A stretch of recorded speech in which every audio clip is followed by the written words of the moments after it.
Welcome, we're so happy you tuned in tonight. Before we get started, I'd love to know, where are you watching from? Drop it in the comments. Now, let's get comfortable and drift into deep, peaceful sleep together. Long before anyone thought to call them maps, humans were already map makers. They scratched lines into cave walls with charred sticks, marking the bend of a river or the path to a hunting ground. They stacked stones in careful arrangements, silent guides pointing toward hidden water sources. They wove roots into songs and stories, passing knowledge from one generation to the next through memory alone. The earliest maps existed not on any surface but in the mind, carried by those who had walked the land and lived to tell about it.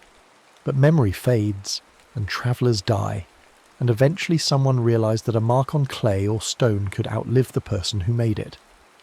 That simple act of drawing a path so others could follow without a guide changed everything about how humans understood their place in the world.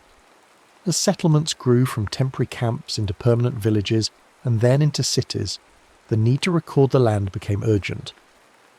In the river valleys of Mesopotamia, scribes pressed styluses into soft clay tablets, creating crude representations of fields and irrigation canals. These weren't artistic endeavours, but practical necessities. When disputes arose over boundaries, the tablets served as evidence. When tax collectors came, the maps told them which farms owed grain to the temple. In Egypt, where the Nile flooded every year and erased the landscape's boundaries, royal surveyors walked the fields with measuring ropes after each inundation. They recorded the positions of boundary stones and property lines, so that when the waters receded, farmers could reclaim what was rightfully theirs. These early maps were tools of administration, quiet instruments of order that held civilizations together even as seasons changed and rivers shifted their courses. Across the Mediterranean, the Greeks approached mapping with a different spirit. Where others saw utility, they saw questions. How large is the earth? What shape does it take? Can the world be measured, predicted, understood through reason? Anaximander of Miletus, in the 6th century before the Common Era, created one of the first attempts to sketch the entire inhabited world as he knew it. It was crude by later standards, placing Greece at the centre with lands radiating outward in a rough symmetry. But it represented something profound, the belief that the world could be captured in a single image, that scattered knowledge could be unified into one coherent picture. Hecataeus followed, annotating coastlines with place names and descriptions, turning the abstract into the specific. Then came Eratosthenes, librarian of Alexandria, who performed one of history's most elegant experiments. By measuring the angle of shadows in two cities at noon on the summer solstice, he calculated the Earth's circumference with remarkable accuracy. The world had a size now, a measurable dimension. Maps were no longer just records of what existed. They were arguments about reality itself, claims that could be tested and refined. Rome had little patience for philosophical mapping. The empire needed roads, and roads needed maps, but not the kind that contemplated the cosmos. Roman cartography was practical to its core, built around movement and logistics. The great highways that connected Iberia to Syria required travellers to know distances between towns, locations of bridges, positions of way stations where horses could be changed and soldiers could rest. Strip maps called itineraries served this purpose perfectly. They didn't show the land as a bird might see it. Instead, they showed it as a traveller experienced it, a linear sequence of stops and distances. 10 miles to the next fountain, 15 miles to the garrison, 20 miles to the crossroads. These maps weren't beautiful, but they were useful, and their usefulness made the empire function. Messages travelled faster when messengers knew exactly where to go. Armies marched with greater certainty when commanders could calculate arrival times. Grain moved from farm to city along predictable routes. The maps didn't just describe the empire, they helped create it, turning scattered territories into a connected system. In Alexandria, as Rome's power grew, a scholar named Claudius Ptolemy gathered everything the ancient world knew about geography and tried to systematize it. He collected astronomical observations, traveller reports, and estimated distances, then did something revolutionary. He placed everything on a coordinate grid. Latitude lines ran east to west, measured by the height of the sun or stars. Longitude lines ran north to south, though measuring them remained problematic without accurate clocks. Ptolemy's Geographia wasn't just a list of places, it was a method, a technique for projecting the curved surface of a sphere onto the flat page of a book. His instructions for creating maps from coordinates meant that even if all physical maps were lost, future cartographers could recreate them from his tables of numbers. When the Western Roman Empire collapsed and much ancient learning disappeared, Ptolemy's work survived in Byzantine and later Islamic libraries. Centuries passed.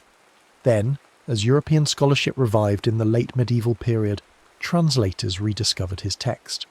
The grid returned, and with it a new way of thinking about location as something that could be precisely specified, universally understood, and mathematically transformed. But not all medieval mapping followed Ptolemy's mathematical path. In Christian Europe, large decorative world maps called Mappae Mundi served spiritual rather than navigational purposes. These maps placed Jerusalem at the centre of the world, surrounded by continents arranged according to theological rather than geographical logic. East appeared at the top, where paradise was thought to lie. Monsters and marvels filled the distant edges. These weren't tools for travel, but tools for teaching, visual sermons about creation, salvation, and the order of God's plan. Yet at the same time, along the coasts and in the ports, an entirely different tradition flourished. Portolan charts, created by and for mariners, showed coastlines with remarkable accuracy. They were covered with compass roses and rhumb lines radiating in all directions, creating intricate webs that helped pilots plot courses. These charts mentioned nothing of theology. They cared only about harbours, headlands, and hazards. Two cartographic cultures coexisted, one mapping heaven, one mapping the sea. Navigation became more precise as new tools arrived. Sailors had always read the world through natural signs, the flight patterns of birds, the colour of water, the shape of swells, the position of stars. Pacific Islanders could navigate thousands of miles of open ocean using wave patterns and star paths committed to memory. Chinese mariners, meanwhile, had discovered that a magnetised needle floating in water or suspended from silk would point toward the north. This magnetic compass travelled westward along trade routes, reaching the Mediterranean by the 12th century. Combined with portolan techniques and astronomical observation, it gave sailors unprecedented confidence in their ability to maintain a course even when land disappeared from view. Direction became something you could hold in your hand, a tool rather than a guess. The compass arrived just as European mariners began pushing beyond familiar waters.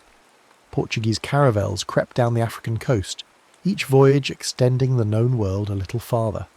Spanish ships crossed the Atlantic and returned with news of lands not mentioned in ancient texts. Mapmakers scrambled to incorporate these discoveries, redrawing coastlines that had been stable for centuries.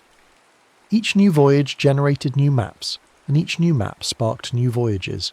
The world was literally expanding on paper, as continents that had developed in isolation suddenly appeared on each other's charts. The consequences rippled outward in every direction. Trade routes shifted, empires formed, languages spread, peoples collided. The map didn't just record these changes, it enabled them, giving navigators the confidence to sail into the unknown and the means to return home. In 1569, a Flemish geographer and engraver named Gerardus Mercator created a world map that would influence navigation for centuries. His innovation was mathematical.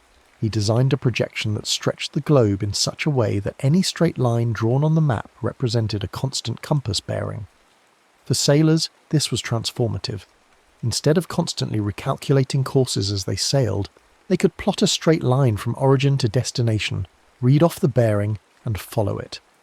The technique worked brilliantly for navigation, but it came with a cost. To keep compass lines straight, Mercator had to distort areas, especially near the poles. Greenland appeared almost as large as Africa, though in reality Africa is 14 times bigger. Antarctica stretched into an impossibly vast white bar across the bottom. The distortion was honest. Mercator never claimed his projection-preserved area, but as his map became standard in classrooms and atlases, its inflated northern regions shaped perceptions. What the map preserved for sailors, it warped for everyone else, and that warping carried subtle implications about which parts of the world mattered most. The problem of longitude haunted mariners for centuries.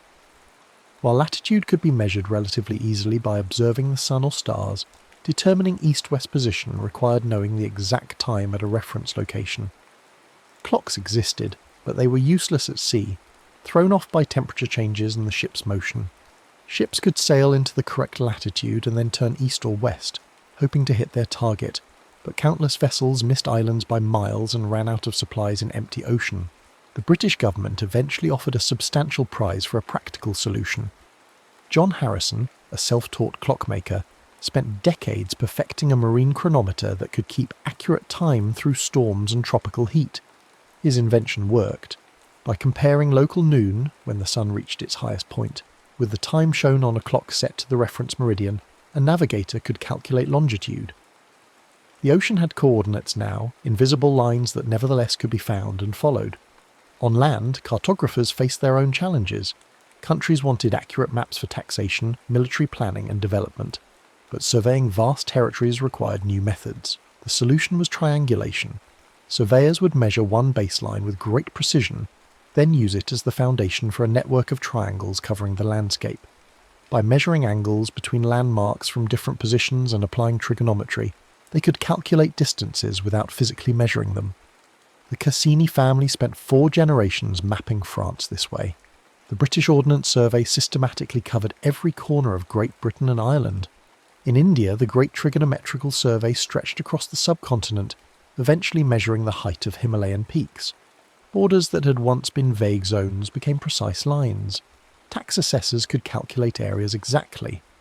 Military planners could study terrain without visiting it. The grid of triangulation settled into the landscape, and the maps it produced became legal facts, boundaries that governments would defend and courts would enforce. As surveying techniques matured, cartographers began asking not just where things were, but why they were there. In 1854, during a cholera outbreak in London, physician John Snow plotted cases on a street map and noticed they clustered around a particular water pump on Broad Street. When the pump handle was removed, the outbreak ended. Snow's map didn't just show disease, it revealed causation, turning geography into epidemiology. Around the same time, Charles Joseph Maynard created a flow map showing Napoleon's 1812 invasion of Russia. The width of the line represented the size of the army, narrowing as soldiers died from cold, hunger and combat. Temperature was plotted below, showing the brutal conditions during the retreat. The map told a story of catastrophic loss with devastating clarity, compressing a military disaster into a single powerful image. Others mapped rainfall, soil types, crop yields, population density, voting patterns, language distributions. Thematic mapping turned the map from a tool for finding places into a tool for understanding patterns, for answering not just where, but why there, and what does it mean. The Industrial Revolution accelerated the transformation of landscape into data. Railways connected cities, and railway companies produced maps that warped distance to reflect travel time rather than geographic scale. Stops appeared evenly spaced because what mattered was schedule, not miles. Balloons carried photographers into the sky, offering the first true overhead views of the land. As aviation developed, aerial photography became systematic.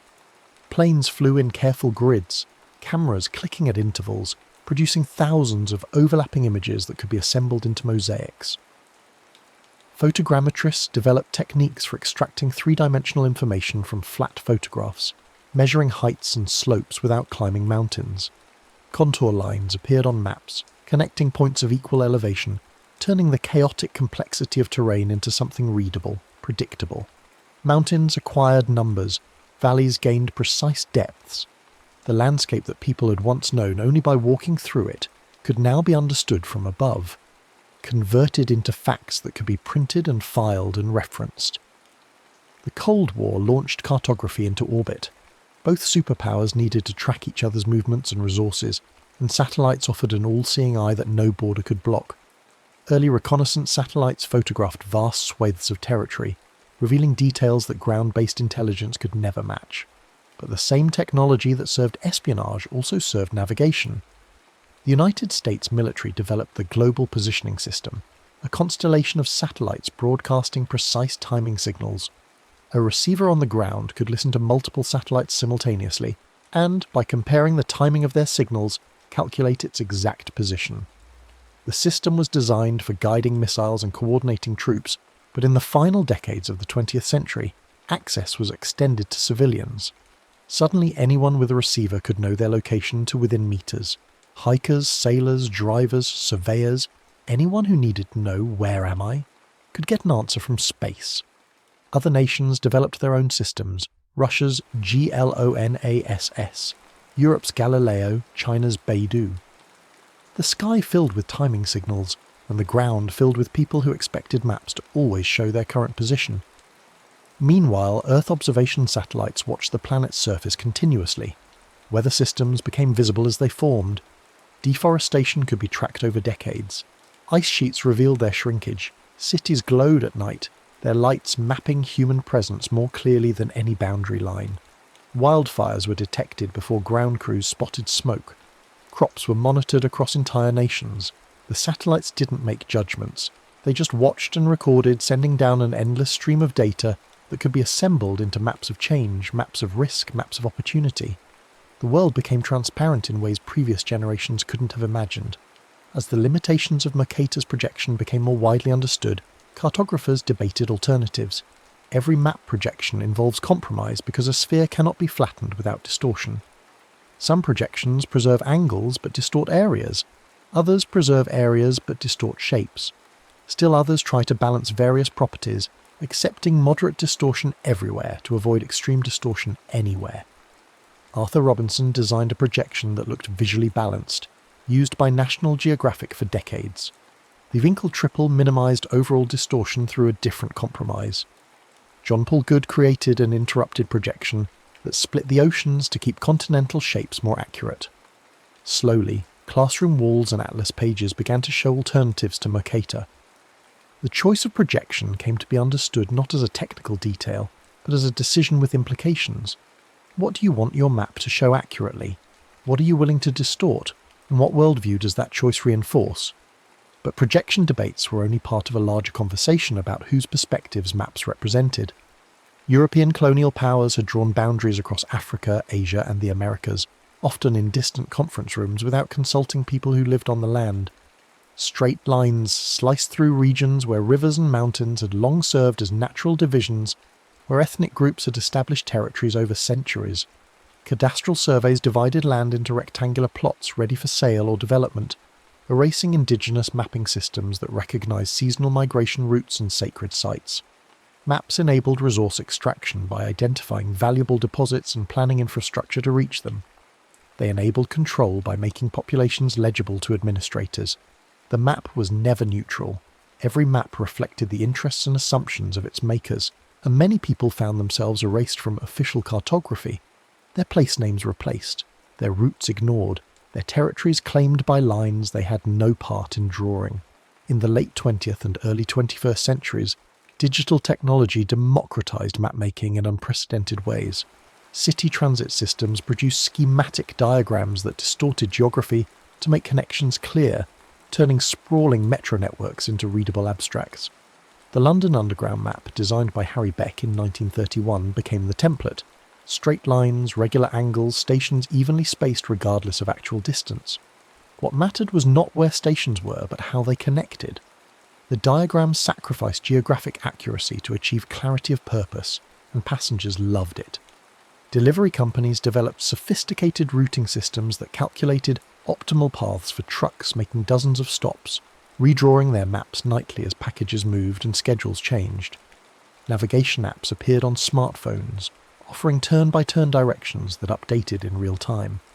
These apps didn't just show the shortest path, they calculated the fastest based on current traffic, or the safest based on accident data, or the most scenic based on user preferences. People followed the apps' suggestions, and their collective movements generated new traffic patterns, which the apps then incorporated into future calculations. The map and the territory were talking to each other, locked in a feedback loop where each shaped the other. Perhaps most radically, mapping became a collective enterprise. OpenStreetMap invited volunteers worldwide to contribute local knowledge, creating a freely available map built by those who actually walked the streets and knew the neighbourhood details that commercial mapmakers missed. When disasters struck, earthquakes, hurricanes, floods, remote volunteers traced building outlines from satellite imagery so that rescue workers would have current maps showing exactly where people lived. Indigenous communities reclaimed their place names, marking ancestral sites and traditional routes on digital platforms. Refugees mapped camps with precise shelter locations so that aid could be delivered efficiently. The atlas was no longer a finished product published by authorities. It was a living document, constantly updated by many hands, breathing with the changes happening on the ground. This precision brought new ethical questions into focus. If a map can show your exact location at any moment, it can also reveal your patterns, where you live, where you work, where you worship, where you protest. Location data became valuable not just for navigation, but for surveillance, marketing, and control. Privacy and consent became cartographic issues. Maps showing the locations of protests or minority communities could enable targeted repression. Maps showing critical infrastructure could guide attacks.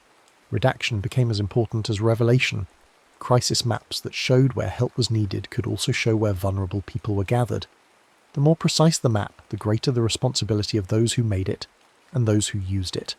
Questions that previous generations of cartographers never had to consider became urgent. Who has the right to map whom? What should be hidden as well as what should be shown? And how can mapping serve rather than exploit the people being mapped? Through all these transformations, one image persisted across centuries. The compass rose. From medieval portolan charts to modern navigation apps, the symbol remained, often ornate on old maps, sometimes reduced to a simple arrow on new ones but always present. It marked north, that arbitrary but essential direction around which all other directions organised themselves. North was a human convention. The planet's magnetic field could just as easily have led us to call its direction south. But it was a convention that allowed people scattered across the globe to orient themselves the same way, to share a common framework for describing direction and position.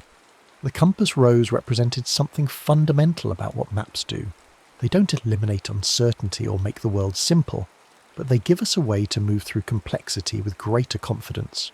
They offer a bearing to follow, a direction to hold even when conditions change, and in the end, a map is always a compact between the world and the walker. It can be a clay tablet showing irrigation ditches, a portolan chart covered with compass lines, a printed atlas of triangulated surveys, a GPS device speaking coordinates from satellites, or simply a memory of a turn at the tall pine. The medium changes, but the purpose endures, to transform the overwhelming vastness of the world into something followable, to create a path through chaos, and to share that path so others can make the same journey. From the first charcoal line on a cave wall, to the latest satellite image processed through algorithms and displayed on a screen, humans have been trying to answer the same question. Where am I, and how do I get where I'm going? The map doesn't answer that question completely. No representation ever captures the full richness of the territory, but it offers enough to begin, enough to choose a direction and start walking. Under rain or sun, on paper or screen, in memory or in hand, the map remains what it has always been, a conversation between the land and those who move through it, a tool for turning uncertainty into a route, and an invitation to trust that somewhere ahead the path continues. The map's evolution reveals something deeper about human consciousness itself. Each advancement in cartographic technique reflected a shift in how people understood their relationship to space and to each other. When maps were oral traditions passed through stories and songs, geographic knowledge belonged to the community and changed with each telling. The same route might be described differently by different travellers, emphasising landmarks one person found significant, while ignoring those another considered crucial. This fluidity made maps personal and subjective, shaped by individual experience.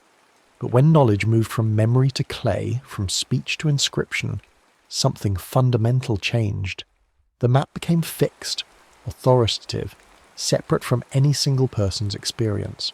It claimed to show not how one person saw the route, but how the route actually was. This shift from subjective to objective mapping paralleled humanity's broader move toward written law, recorded history, and institutional knowledge. The world became something that could be known independently of direct experience, referenced and verified, argued over with evidence rather than memory. Consider what happens when a surveyor measures a mountain's height. Before the measurement, people who lived near the mountain knew it through intimate daily contact. They knew which slopes caught morning sun, where snow lingered longest, which paths were treacherous in rain. The mountain existed for them as a collection of experiences, dangers, and opportunities. But when the surveyor climbs to its peak with instruments and declares the mountain to be precisely 8,000 metres high, that number begins to replace lived knowledge. The mountain enters a catalogue, becomes comparable to other peaks, gets ranked and categorized. It can be known by people who have never seen it. This isn't to say measurement is wrong. The number is useful, true in its own way. But something is lost in translation. The map captures certain aspects of reality while necessarily ignoring others, and over time people begin to think the captured aspects are all that matter. The unmapped dimensions of experience fade from collective awareness. Throughout history, the introduction of new mapping technologies has repeatedly disrupted existing power structures before consolidating new ones. When the printing press made maps reproducible, geographic knowledge that had been guarded by elite navigators and royal cartographers suddenly became available to anyone who could afford a printed atlas. Merchants could plan their own trade routes without relying on guild secrets. Explorers could study coastlines without serving established powers.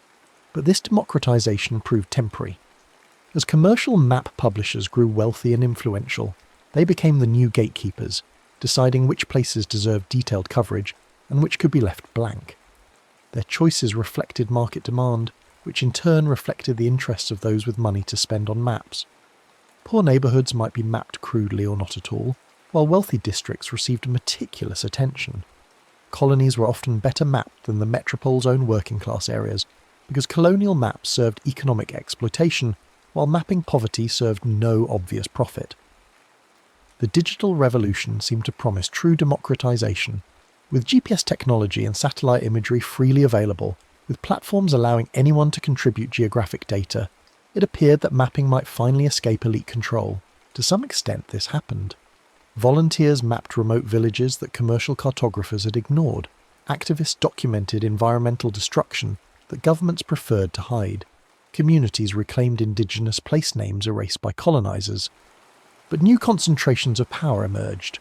The companies that processed satellite data, ran the mapping platforms, and sold navigation services accumulated unprecedented geographic knowledge about human behaviour. They knew not just where roads went, but where people actually drove, not just where businesses existed, but which ones people visited and when. This knowledge, aggregated across billions of users, became enormously valuable for advertising, urban planning, political campaigns, and social control. The map had always been an instrument of power, but now it was also a surveillance device, tracking movements that previous generations would have considered private. Maps also shape imagination in ways their makers rarely intend.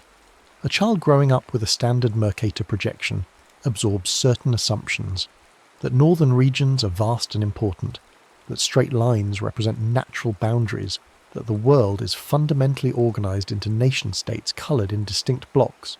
These assumptions feel like common sense because they're reinforced every time the child looks at a map. When that child encounters a different projection showing Africa at its true immense size, or a map that shows indigenous territories overlapping national borders, or a chart that represents neighbourhoods by social connections rather than geographic proximity, the experience can be disorienting, even unsettling. The familiar map isn't wrong exactly, but it isn't the only way to see the world, and recognising this multiplicity requires a kind of mental flexibility that standard education doesn't always encourage. Some educators have begun teaching map literacy explicitly, asking students to compare projections, question why particular features are emphasised, and consider whose perspective a given map represents. This approach treats maps not as transparent windows onto reality, but as constructed arguments that can be analysed and critiqued. The question of what deserves to be mapped has always been political. Medieval European maps filled unknown regions with drawings of monsters and mythical creatures, marking those spaces as dangerous and uncivilized, implicitly justifying conquest and conversion. When European explorers encountered sophisticated indigenous mapping systems, Polynesian stick charts showing wave patterns, Aboriginal Australian songlines encoding geographic knowledge in music, Inuit carved coastline maps, they often dismissed these as primitive because they didn't resemble European cartographic conventions. The explorers then created their own maps of these regions, naming features after European monarchs and patrons, claiming discovery of lands that had been continuously inhabited for millennia. This cartographic erasure had lasting consequences. When indigenous peoples later tried to reclaim ancestral territories, they often faced legal systems that recognised only written deeds and official surveys, not oral traditions or alternative mapping systems. The map became a weapon in conflicts over land and sovereignty, with indigenous knowledge systems ruled inadmissible because they didn't conform to colonial standards of evidence. Yet maps have also served resistance and survival. Escaped slaves in the Americas created mental maps of routes to freedom, passed along through coded songs and whispered instructions. Underground railroad conductors memorized safe houses and river crossings, mapping freedom one station at a time. During World War II, the Danish resistance produced detailed maps showing German military positions, and resistance fighters across occupied Europe mapped railway lines and ammunition depots to guide sabotage operations. In more recent decades, human rights organisations have used mapping to document forced displacement, environmental destruction, and systematic violence that governments denied. When official maps are tools of oppression, alternative mapping becomes an act of defiance, a way of asserting that other perspectives exist and other truths deserve recognition. The relationship between maps and territory remains paradoxical. A map is explicitly not the territory it represents. This seems obvious, yet people constantly confuse the two. Drivers follow GPS directions into lakes and deserts, trusting the map even when their eyes tell them something is wrong. Military planners study terrain models and convince themselves they understand ground they've never walked. Property owners defend boundary lines established by century-old surveys, even when those lines make no practical sense given current conditions. This confusion happens because maps are useful enough, accurate enough, to generate confidence that can slip into overconfidence. The map worked last time, so it should work this time, except conditions change and maps age, and the small inaccuracies that didn't matter before suddenly become critical. Experienced navigators learn to treat maps as suggestions rather than certainties, constantly checking the representation against reality, updating their understanding as new information arrives. But this wisdom comes hard, often through mistakes. Maps also compress time in ways that obscure history. A modern political map shows current national boundaries as solid lines, creating an impression of permanence and stability. But these borders are often recent, sometimes arbitrary, frequently contested. The map doesn't show that a particular boundary was drawn 80 years ago after a war, or that populations on either side share language and culture, or that the region was autonomous for centuries before being divided between competing powers. By presenting only the current state, the map naturalizes conditions that are actually contingent and contested. Historical atlases attempt to address this by showing how boundaries shifted over time, but even these face choices about what to show. Does the map display official borders or effective control?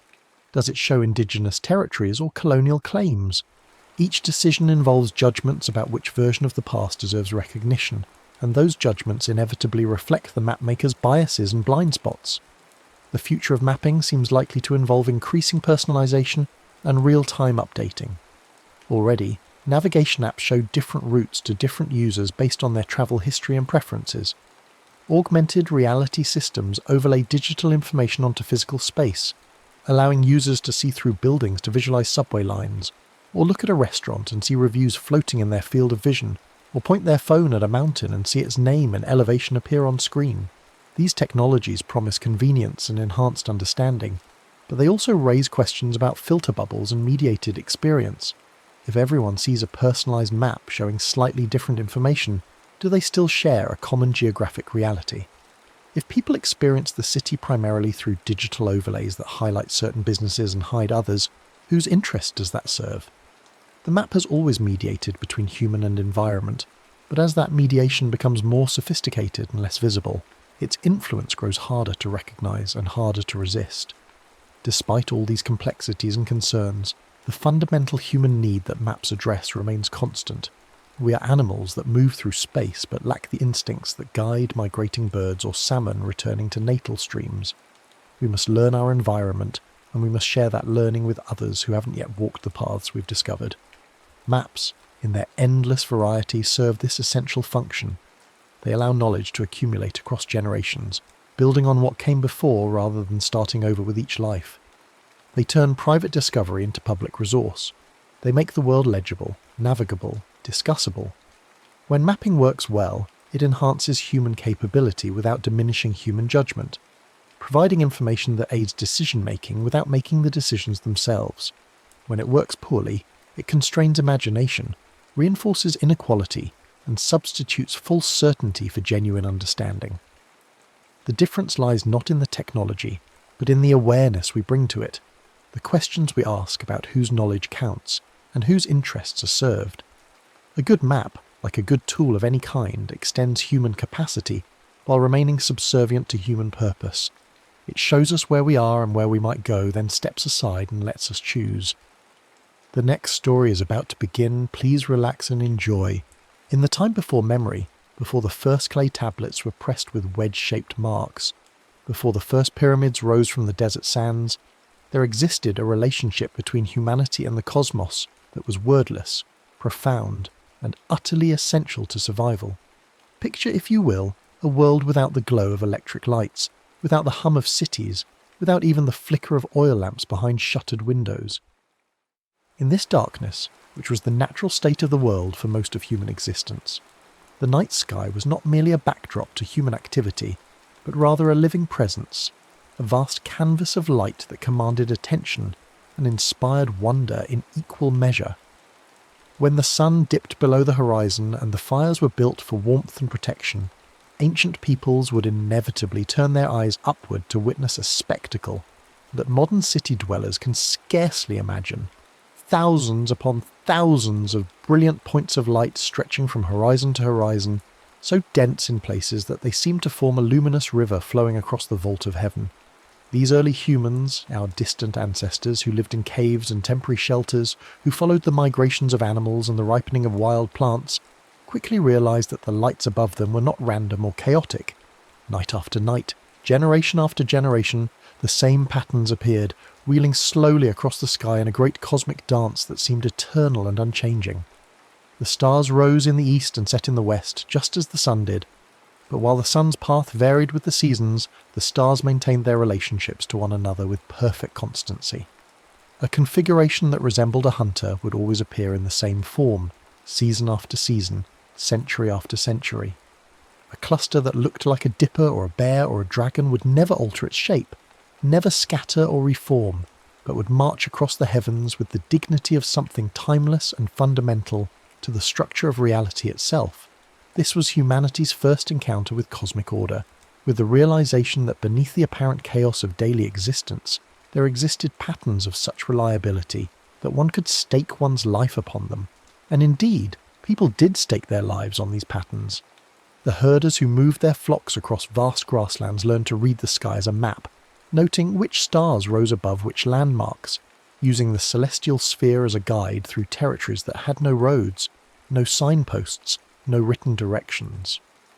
The farmers settling into the first permanent communities discovered that the stars told them when to plant and when to harvest, when the rains would come and when the dry season would begin. When certain stars appeared on the eastern horizon just before dawn, they knew that winter was approaching and provisions must be secured. When other configurations dominated the night sky, they understood that spring had arrived and seeds must be committed to the earth. The stars became a calendar more reliable than human memory, more consistent than the vagaries of weather, a clock that tracked not hours but seasons, not days but epochs. The first scientists were not men in white coats peering through microscopes in sterile laboratories, but weather-beaten individuals who spent their nights memorizing the positions and movements of celestial lights, who passed this knowledge down through oral traditions, who understood that survival itself depended on reading the book of the heavens correctly. As human societies grew more complex and more numerous, different cultures across the world began to impose their own meanings onto the patterns they observed. The Greeks, with their rich tradition of mythology and storytelling, saw in the stars the figures of their gods and heroes frozen in an eternal tableau. They identified Orion the hunter, forever pursuing the Pleiades across the sky, his belt of 3 bright stars unmistakable even to the casual observer. They recognized Ursa Major and Ursa Minor, the great and small bears, circling endlessly around the celestial pole. They traced out Cassiopeia, the vain queen, Andromeda the princess, Perseus the hero who saved her, and dozens of other figures from their mythological canon. In China, meanwhile, astronomers organized the heavens into a celestial empire that mirrored the terrestrial one, with palaces and courts and officials, with a purple forbidden enclosure surrounding the pole star, with celestial dragons and phoenixes marking the seasons. The Egyptians, whose civilization depended entirely on the annual flooding of the Nile, watched the heliacal rising of Sirius, the dog star, whose appearance just before dawn coincided with the river's flood and marked the beginning of their new year. In Polynesia, navigators learned to read not just individual stars but entire star paths, tracking the rising and setting points of dozens of celestial bodies to guide their canoes across thousands of miles of open ocean. These constellation stories were not mere entertainment or whimsy. They served as mnemonic devices, ways of encoding and transmitting essential information across generations in societies that had not yet developed writing. By embedding astronomical knowledge in narrative form, in stories of gods and heroes and animals, ancient peoples ensured that the crucial patterns would be remembered and passed down intact. When Orion rose in the eastern sky at dusk, people knew that winter had arrived. When the Pleiades, that tight cluster of stars the Greeks called the Seven Sisters, disappeared from the evening sky, it was time to begin planting.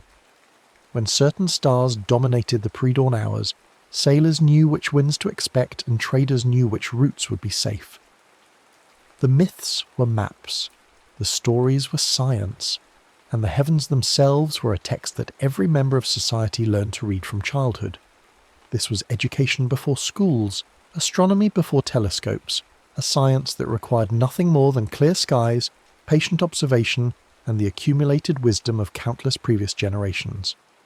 Recognizing the importance of tracking celestial movements, many ancient civilizations invested enormous resources in constructing permanent observatories, monuments of stone that aligned with key astronomical events and served as both temples and scientific instruments.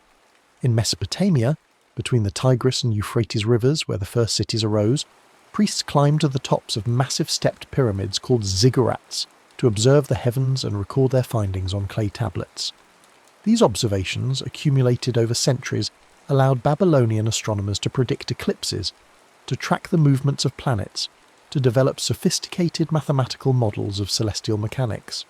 Thousands of miles away, in the jungles of Central America, the Maya built towering pyramids with staircases aligned to catch the sun at the exact moments of the equinoxes and solstices, creating dramatic displays of light and shadow that mark the turning points of the year.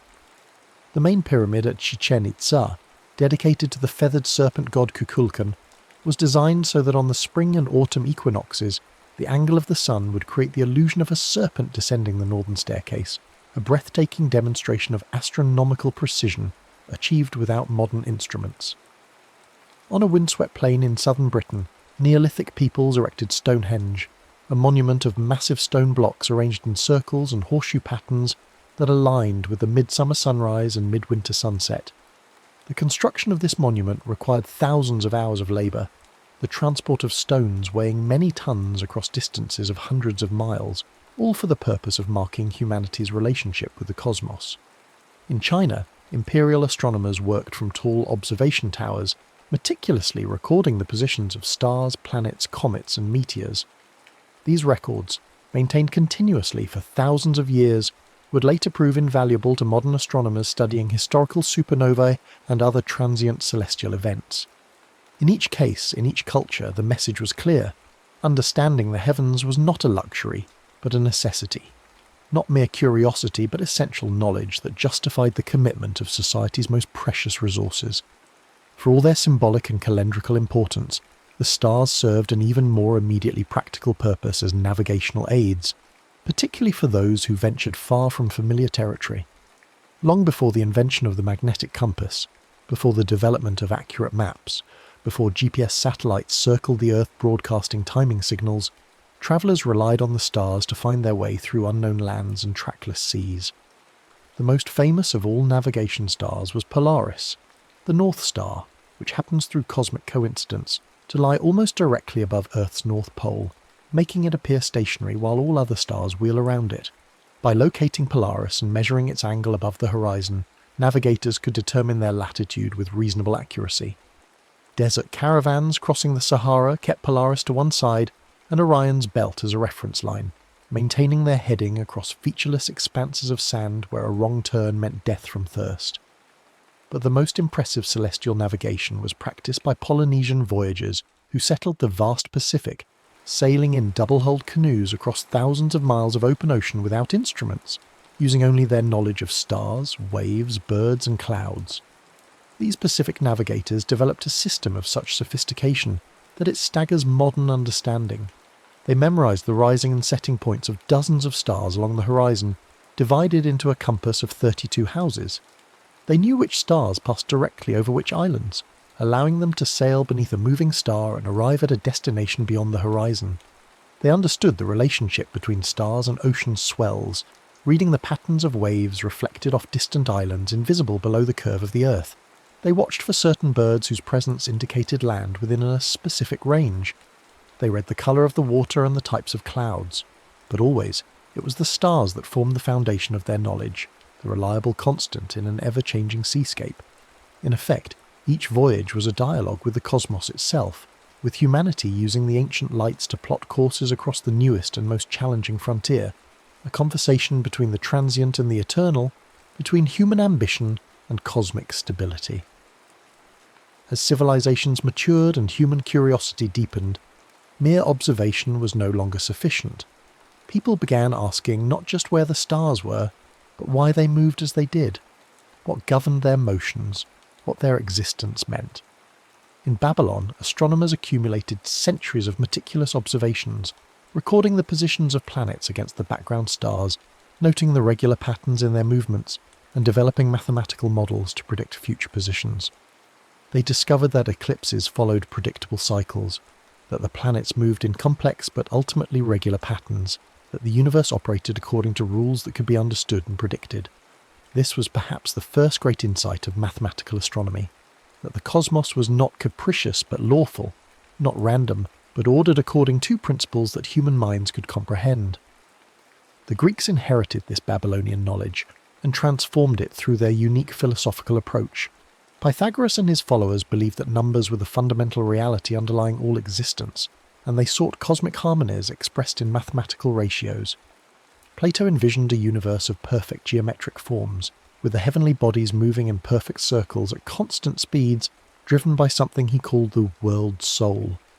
Aristotle, whose influence would dominate European thought for 2,000 years, developed a comprehensive cosmological system in which the Earth stood motionless at the centre of the universe, while everything else revolved around it in a series of concentric spheres.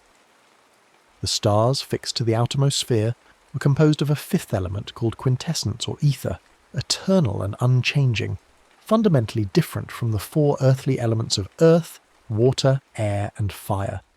This celestial realm was perfect and incorruptible, while the terrestrial realm beneath the moon was subject to change and decay. It was a beautiful theory, aesthetically pleasing and philosophically satisfying, but it had a critical flaw. It wasn't true. Nevertheless, Aristotle's framework would shape astronomical thinking for millennia.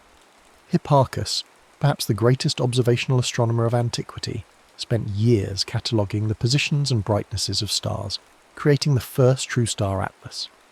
In the process, he made a startling discovery.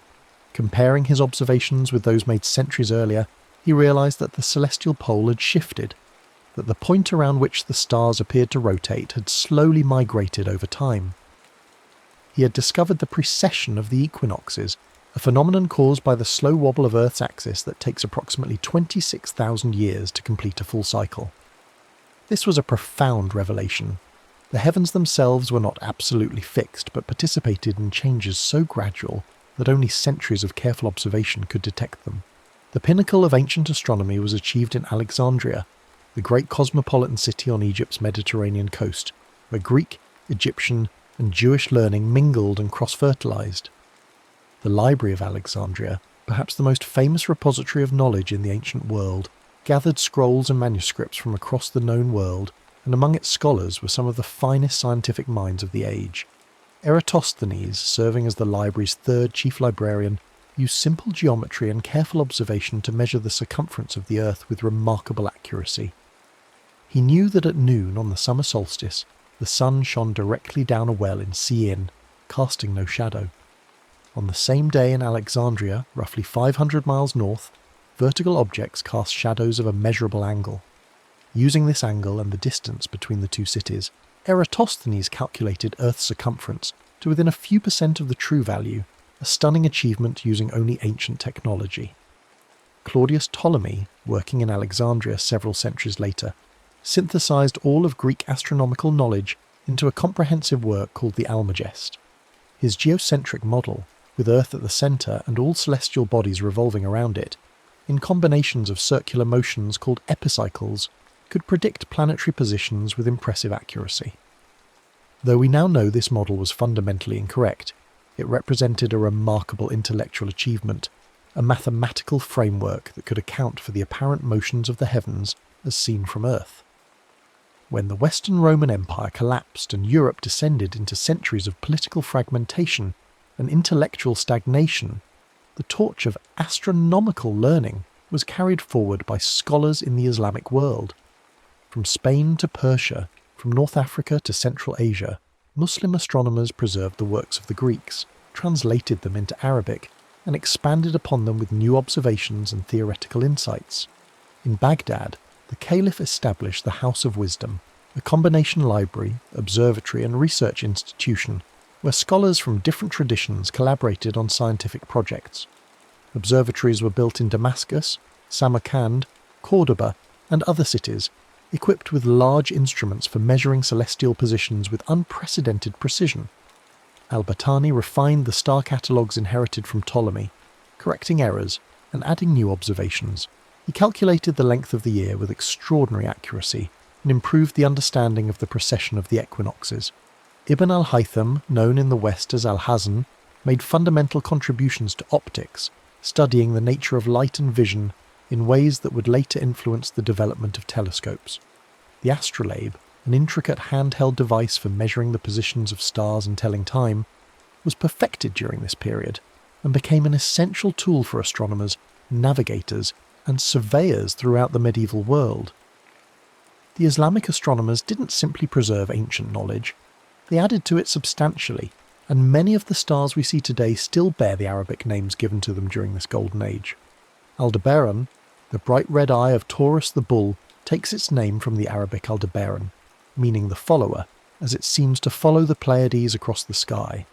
Betelgeuse, the red supergiant marking Orion's shoulder, derives from an Arabic phrase whose exact original form is debated, but relates to the central figure. Rigel, Orion's bright blue foot, comes from Rigel, meaning foot. Deneb, Vega, Altair, Algol, Fomalhaut. Dozens of the brightest stars carry Arabic names that reflect centuries of Islamic astronomical tradition. Moreover, Islamic astronomy preserved and transmitted to medieval Europe the knowledge that would eventually spark the scientific revolution, ensuring that the accumulated wisdom of antiquity was not lost, but remained available when European civilization was ready to resume its own scientific development. That resumption began in earnest during the Renaissance when a Polish canon named Nicholas Copernicus quietly proposed a radical idea. What if the Earth was not the centre of the universe but merely one of several planets revolving around the Sun? Copernicus spent decades developing his heliocentric model, working in isolation and delaying publication until the end of his life, aware that his ideas contradicted both ancient authority and religious doctrine. His book, De Revolutionibus Orbium Coelestium, published in 1543, the year of his death, initiated a profound transformation in human understanding of our place in the cosmos. If Earth was just another planet, then perhaps the heavens and Earth were not fundamentally different realms. Perhaps the same laws governed both. Perhaps humanity did not occupy a privileged position at the centre of creation, but was instead situated in a vast cosmos where we are merely one small part of a much larger whole. These implications would take generations to fully absorb, but the seed had been planted. Tycho Brahe, a Danish nobleman with a passion for precision measurement, built elaborate observatories equipped with massive instruments for measuring celestial positions with unprecedented accuracy. Working before the invention of the telescope, Tycho compiled observations that were far more accurate than any that had come before, though he himself never accepted Copernicus's heliocentric model, preferring a compromise system with the planets orbiting the Sun while the Sun orbited Earth. Tycho's meticulous data would prove invaluable to his assistant Johannes Kepler, a German mathematician who inherited Tycho's observations after his death. Kepler spent years trying to fit Tycho's data to circular orbits, the shape that ancient philosophy insisted must govern celestial motions, but the observations stubbornly refused to match the theory, Finally, in a moment of intellectual courage, Kepler abandoned circles and tried ellipses, and suddenly everything fell into place. Planets moved in elliptical orbits with the Sun at one focus, sweeping out equal areas in equal times, their speeds varying according to mathematical laws that Kepler was able to formulate precisely. This was revolutionary. The cosmos obeyed mathematical laws, but they were not the simple circular perfection imagined by the ancients. Reality, it turned out, was more subtle and more beautiful than philosophy had supposed. Then came Galileo Galilei, who turned a newly invented device called the telescope toward the heavens, and saw things that transformed astronomy overnight. The moon was not a perfect sphere, but had mountains and valleys, shadows and relief, geography. Jupiter had moons of its own, 4 bright satellites orbiting the giant planet just as planets orbited the Sun, proving that not everything in the cosmos revolved around Earth. Venus showed phases like the moon, which made sense only if it orbited the Sun, and the Milky Way, that hazy band of light arching across the night sky, resolved under magnification into countless individual stars, revealing that the universe was far larger and more populous than anyone had imagined. The new astronomy required new physics, and Isaac Newton provided it. His laws of motion and universal gravitation, published in the Principia Mathematica in 1687, showed that the same force that made apples fall from trees also kept the moon in orbit around Earth, and Earth in orbit around the Sun. The heavens and Earth were unified under a single set of physical laws, mathematical and testable and universal. With Newton's laws, astronomers could calculate planetary positions into the distant future, could predict the return of comets, could discover new planets by observing the perturbations they caused in the orbits of known ones. The cosmos had become comprehensible, subject to human understanding in a way that would have seemed miraculous to ancient stargazers. As telescopes improved, astronomy became increasingly technological, dependent on ever larger instruments that gathered more light and revealed fainter objects. In the 19th century, astronomers developed spectroscopy, the technique of analysing the light from stars by spreading it into its component colours. Different elements absorbed and emitted light at specific wavelengths, leaving distinctive fingerprints in stellar spectra. Suddenly, astronomers could determine the chemical composition of stars, could measure their temperatures, could detect their motions toward or away from Earth through the Doppler shift of spectral lines. The stars were no longer just points of light but chemical laboratories, physics experiments conducted on scales beyond human imagination. The 20th century brought telescopes of unprecedented size and sophistication. The 100-inch telescope at Mount Wilson, completed in 1917, allowed Edwin Hubble to resolve individual stars in spiral nebulae, proving they were separate galaxies far beyond the Milky Way.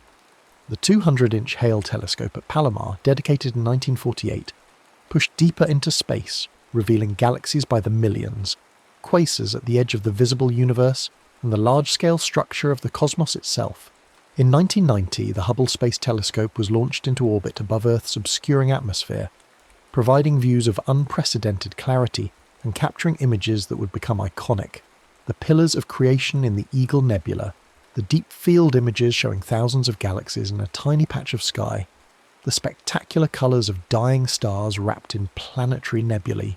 Modern astronomy revealed that stars are born from collapsing clouds of gas and dust, that they spend most of their lives fusing hydrogen into helium in their cores, that they die in various ways depending on their mass, sometimes gently puffing off their outer layers, sometimes exploding catastrophically in supernovae that briefly outshine entire galaxies. These supernovae scatter the elements forged in stellar cores and in the explosion itself, enriching the interstellar medium with carbon, oxygen, iron, and all the other elements necessary for planets and life. Today we observe the universe across the entire electromagnetic spectrum, from long wavelength radio waves to high-energy gamma rays. Radio telescopes listen to emissions from cold gas clouds and spinning pulsars. Infrared telescopes see through dust clouds to observe star formation in action. X-ray telescopes detect the intense radiation from matter spiralling into black holes. Gravitational wave observatories sense the ripples in space-time itself caused by colliding black holes and neutron stars. We have learned that the observable universe contains hundreds of billions of galaxies, each containing hundreds of billions of stars, numbers so vast they lose meaning. We know that we are made of star stuff, that every atom in our bodies except hydrogen was forged in the nuclear furnaces of stars or in supernova explosions, that we are literally the children of dead stars, cosmic recycling on the grandest scale. The calcium in our bones, the iron in our blood, the carbon in our cells, all were created in stars that lived and died before our sun was born, before our planet existed, before life emerged from ancient seas. We carry within us the ashes of stellar fires, reminders that we are not separate from the cosmos, but fundamentally part of it, connected to the most distant stars by an unbroken chain of physical processes stretching back to the Big Bang itself. And yet, despite all this knowledge, despite all our sophisticated instruments and mathematical theories, something essential remains unchanged from those ancient nights when our ancestors first looked up in wonder. The stars still shine, still wheel across the sky in their eternal patterns, still mark the passage of seasons and years. On a clear night far from city lights, you can still see the Milky Way arching overhead, still pick out Orion and Ursa Major and the Pleiades, the same constellations that Babylonian shepherds watched from hillsides 4,000 years ago, that guided Polynesian voyagers across the Pacific, that inspired Greek poets and Arab astronomers and Renaissance scientists. The stars we see tonight are the same stars that shone on the pyramids, on Stonehenge, on the Maya temples. They connect us across vast stretches of time to all the humans who came before us, who looked up and wondered, who sought patterns and meanings, who used the stars to navigate and to mark time, to tell stories and to do science. Most of us live now in cities where light pollution obscures all but the brightest stars, where the night sky is a dim shadow of what our ancestors knew, but the stars remain above us nevertheless, ancient lights burning across impossible distances, photons that have travelled for years or centuries or millennia to reach our eyes. When we sleep beneath them, we sleep beneath the same watchful presence that has accompanied humanity since the beginning, a reminder of our cosmic context, of the vast universe of which we are such a small yet integral part, and of the deep human need to look upward, to wonder, to seek understanding of our place in the immensity of space and time. The nature of that understanding has shifted profoundly over the generations, moving from the mythological to the mathematical, from the personal to the statistical, yet perhaps losing something essential in the translation. Ancient peoples saw the stars as intimate companions, as gods and heroes and animals whose stories were woven into daily life, whose rising and setting marked births and deaths and harvests and voyages. Each star had meaning, each constellation carried weight. Modern astronomy, for all its magnificent achievements, has rendered the stars into objects of physics and chemistry, into masses and luminosities and spectral types, into data points in vast catalogues containing billions of entries. We know far more about stars than any ancient astronomer could have imagined, yet we feel them far less. A child in ancient Mesopotamia could name dozens of stars and tell you stories about each one, could point out where Mars was wandering through the zodiac, could predict when the next eclipse would darken the sun. A modern child might recognise the Big Dipper and perhaps Orion, might know in an abstract way that stars are distant suns, but the sky holds no personal meaning, carries no stories, marks nothing important in their lives. We have gained comprehension but lost connection, acquired knowledge but surrendered intimacy. This transformation reflects a broader change in humanity's relationship with the natural world. For most of human history, survival depended on close observation of nature, on knowing the patterns of weather and seasons, the behaviours of animals, the cycles of plants, the movements of celestial bodies. Every person was by necessity an amateur naturalist and astronomer, accumulating knowledge through direct experience, passing it down through careful instruction. The modern world has insulated us from these necessities.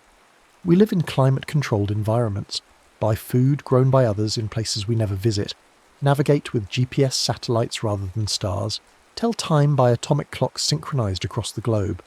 We no longer need the stars for any practical purpose, and so we have stopped paying attention to them, allowing the oldest human knowledge to fade from memory within a single generation. There is something melancholy about this loss, this severing of a connection that persisted for hundreds of thousands of years, that defined what it meant to be human for far longer than agriculture or cities, or writing or any other achievement we consider foundational to civilization. Yet perhaps the story is not entirely one of loss. While fewer people now know the stars personally, those who do pursue astronomy have access to understanding that would have seemed like divine knowledge to ancient observers.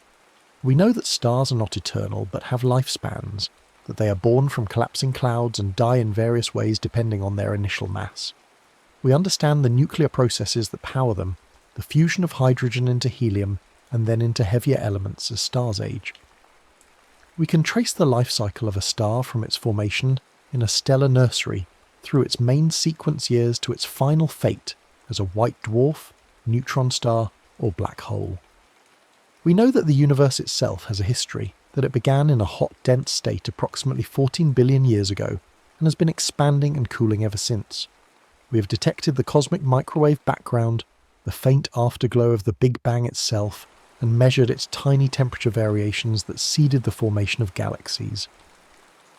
We have discovered planets orbiting other stars, thousands of them now, and we know that planetary systems are common throughout the galaxy, that the story of our solar system is not unique but typical, that the universe is almost certainly filled with worlds beyond counting. This knowledge carries its own sense of wonder, different from but not inferior to the wonder felt by ancient stargazers. To understand that the light entering your eye left a distant star decades or centuries ago, that you are literally looking backward in time, seeing the star not as it is now, but as it was when that photon began its journey, creates a sense of connection across vast stretches of space-time. To realise that the heavier elements in your body were forged in stellar cores, that you are made of processed star stuff, that your very existence depended on generations of stars living and dying to enrich the cosmos with the building blocks of complexity, places you within a cosmic story of astonishing scope. To contemplate the scale of the universe, the hundreds of billions of galaxies, each containing hundreds of billions of stars, the vast distances that light itself requires millions or billions of years to cross, induces a kind of humility and perspective that can be simultaneously overwhelming and comforting. We are tiny, yes, almost infinitesimally small compared to cosmic scales, yet we are also the universe becoming conscious of itself, matter organised in such a way that it can contemplate its own origins and nature. The future of humanity's relationship with the stars remains unwritten. Some speculate that we may eventually venture outward, establishing colonies on other worlds, spreading through the solar system and perhaps eventually to the stars themselves, becoming a spacefaring species whose descendants will look up at night skies from planets orbiting distant suns. Others suggest that we will send our robotic emissaries ahead of us, machines that can survive the harsh environment of space and the decades or centuries required for interstellar travel, extending human knowledge and presence without requiring human bodies to make the journey. Still others believe we will remain bound to Earth, perhaps by choice, perhaps by necessity, content to observe the cosmos from our home world while directing our energies to challenges close to hand. Whatever path we take, it seems unlikely that the stars will cease to hold meaning for us, that we will entirely abandon the relationship that has persisted since the first humans looked upward and wondered. The stars are too deeply embedded in our consciousness, too fundamental to our sense of place and purpose, too beautiful and mysterious to be permanently forgotten, even in an age of artificial lights and indoor living. On quiet nights, even now, even in the midst of cities, something draws people outdoors to look up when conditions are right, when a meteor shower is predicted, or an eclipse occurs, or the planets align in unusual configurations.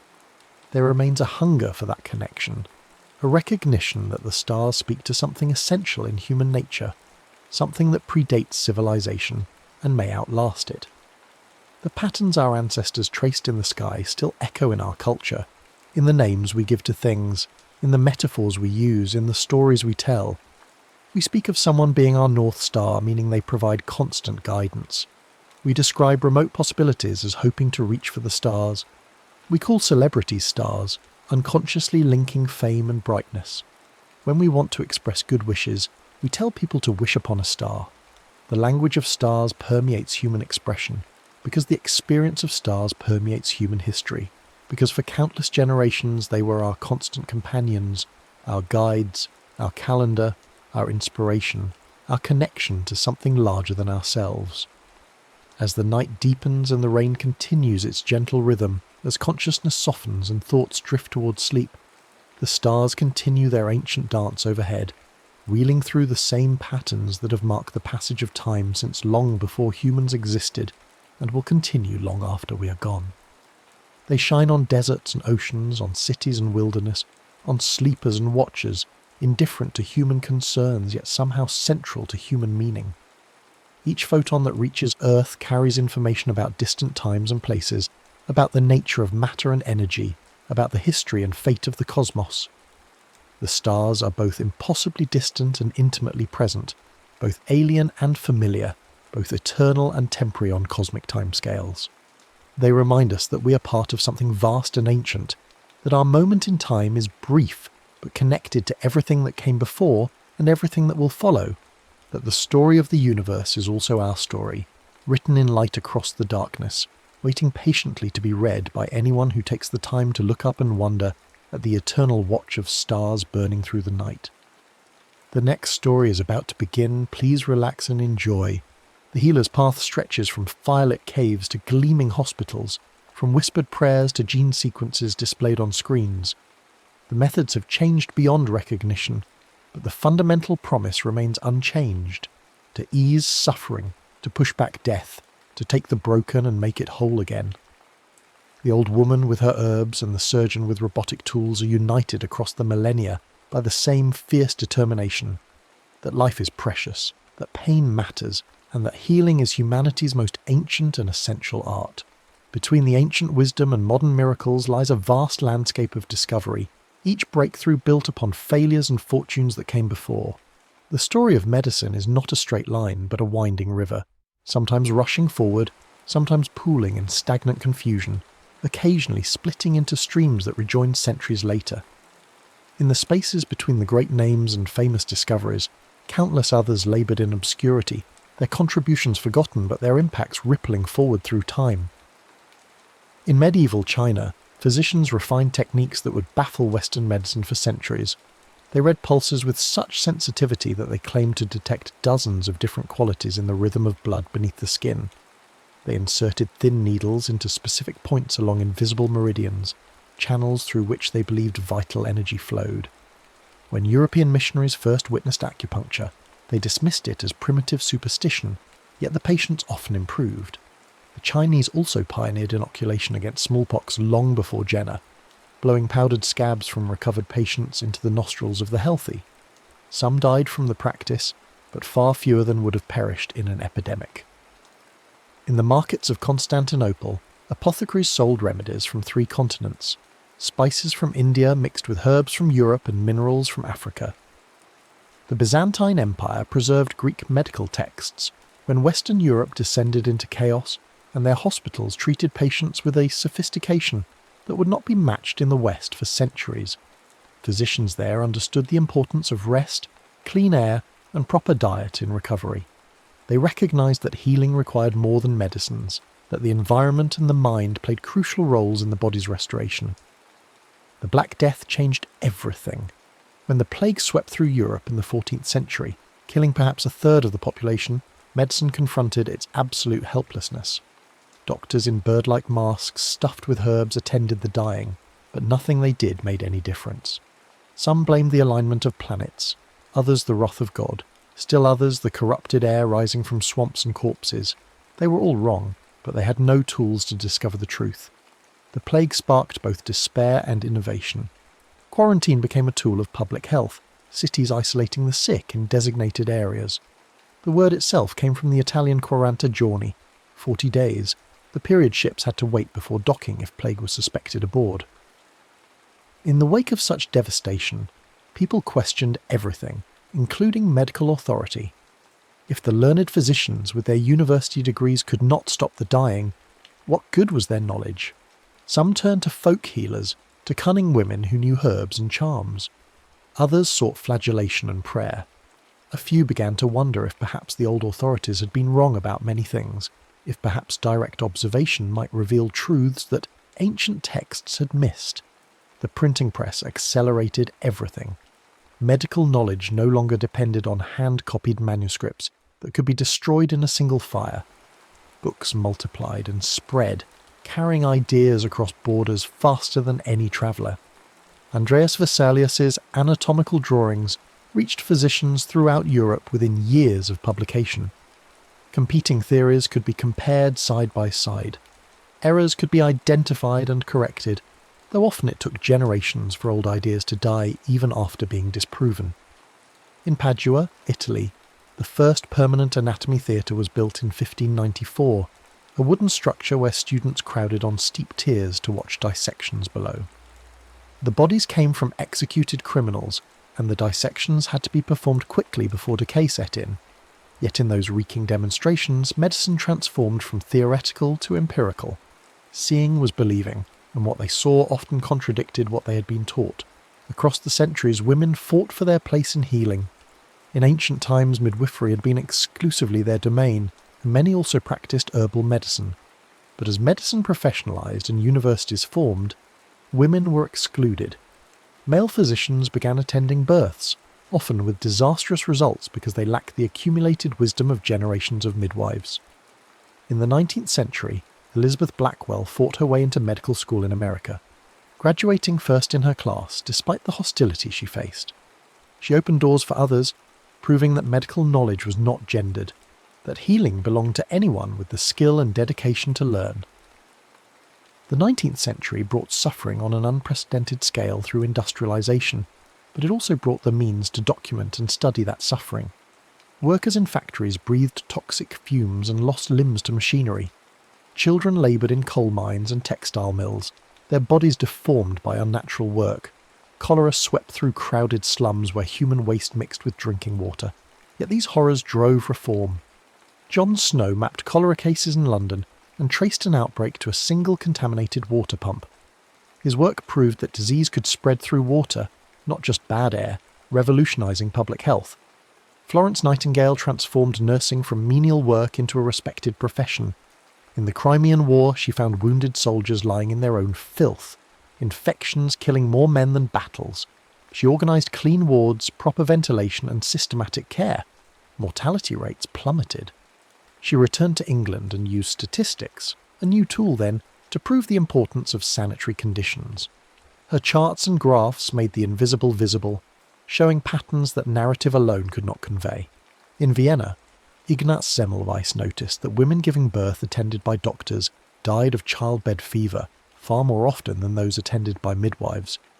He observed that doctors came to the maternal ward directly from autopsy rooms, their hands still contaminated. He ordered doctors to wash their hands in chlorinated water before examining patients. Deaths dropped dramatically, yet his colleagues ridiculed him. The idea that gentlemen doctors could be carrying death on their hands was insulting, impossible to accept. Semmelweis died in an asylum, his discovery ignored until after his death when Pasteur's germ theory finally explained why he'd been right. Pain had always been medicine's companion. Surgery before anaesthesia was a race against agony and shock.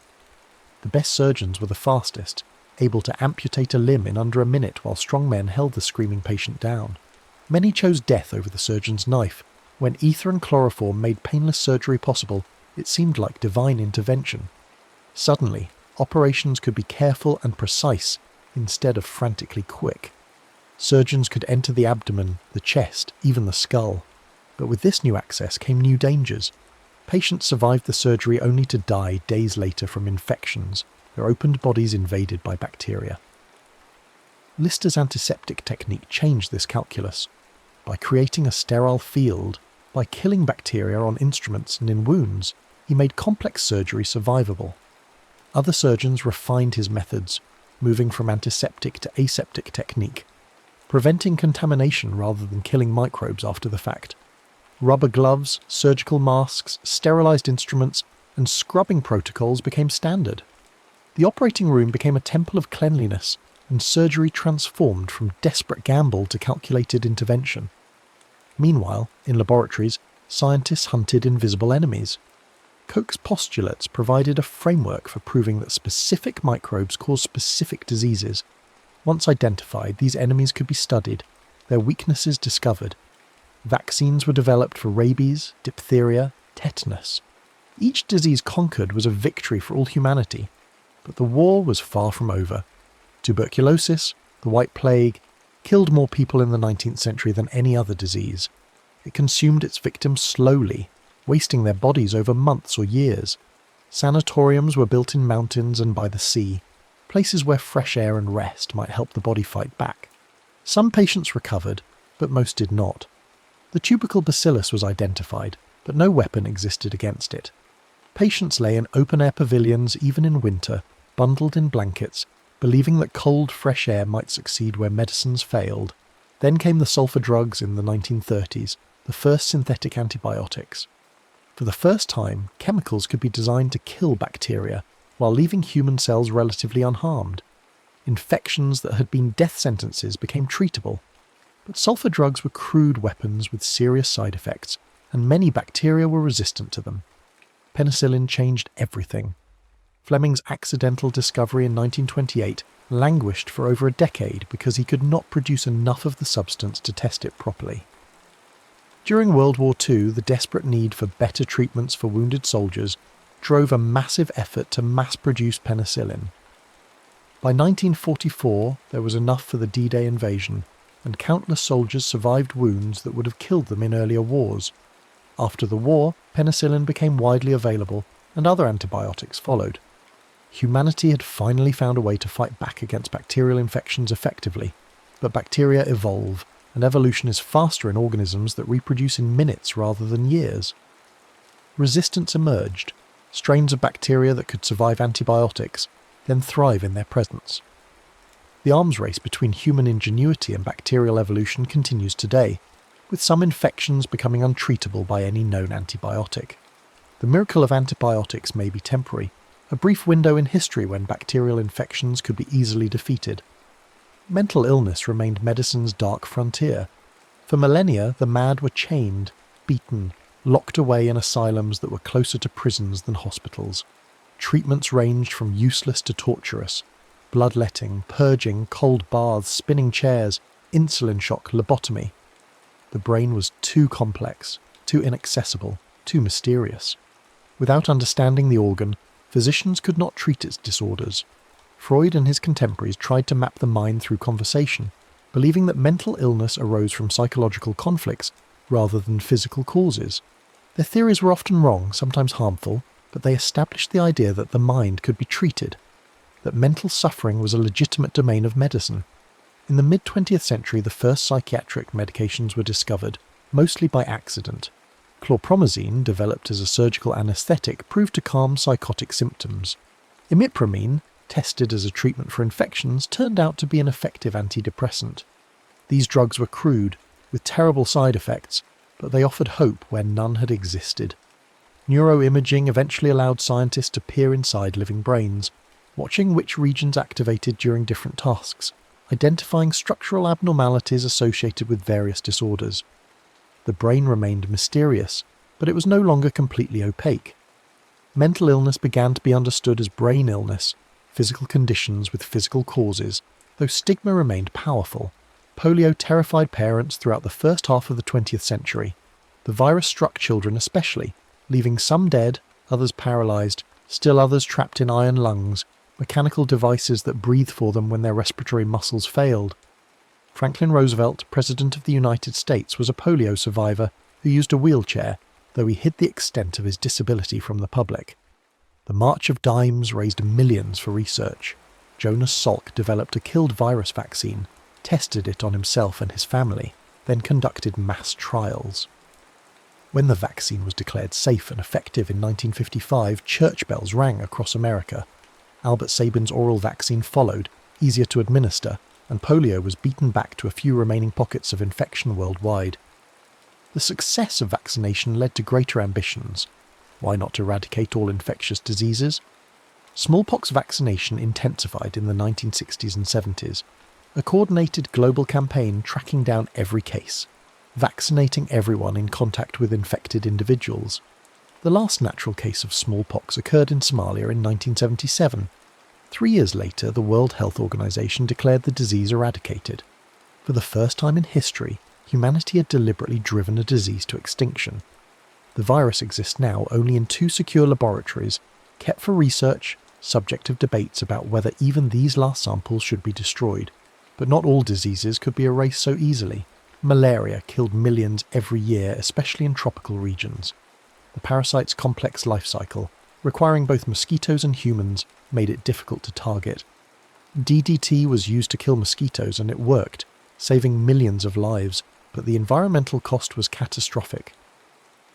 Rachel Carson's Silent Spring documented how DDT poisoned ecosystems, killing birds and fish, accumulating in the food chain. The cure was creating new problems. Eventually mosquitoes became resistant to DDT anyway, and malaria resurged. HIV emerged in the 1980s, a new plague for a new era. The virus attacked the immune system itself, leaving victims vulnerable to infections their bodies would normally repel. For years, diagnosis was a death sentence. The disease spread through blood and sexual contact, and fear spread even faster. Misinformation, stigma, and political indifference allowed the epidemic to grow. Activists fought for research funding and faster drug approval. Eventually, antiretroviral drugs were developed that could suppress the virus, transforming HIV from death sentence to manageable chronic condition, at least for those with access to treatment. But the virus mutates rapidly, integrates into human DNA, and despite decades of research, no cure or vaccine exists. Cancer remained the great unconquered foe. Not a single disease, but hundreds of different conditions where cells multiply without control. Cancer killed through many mechanisms and resisted simple solutions. Surgery could remove tumours if caught early enough. Radiation could kill cancer cells, but damaged healthy tissue too. Chemotherapy poisoned rapidly dividing cells, which included cancer but also hair follicles, gut lining and bone marrow. Patients endured devastating treatments for uncertain outcomes. Understanding cancer required understanding the cell itself, the mechanisms of growth and division, the genes that controlled these processes. The discovery of oncogenes, genes that when mutated could drive cancer, provided new targets. Targeted therapies were developed that attacked specific molecular pathways in cancer cells, while leaving normal cells relatively unharmed. Immunotherapy trained the body's immune system to recognize and attack cancer. These treatments worked for some cancers, some patients, but cancer's genetic diversity meant that each case was unique, requiring personalized approaches. Organ transplantation pushed medicine into philosophical territory. If a heart could be replaced, was identity tied to that organ as some cultures believed? The first heart transplant in 1967 by Christian Barner captured global attention.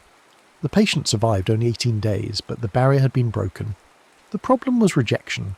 The immune system, so valuable for fighting infection, saw transplanted organs as foreign invaders and attacked them.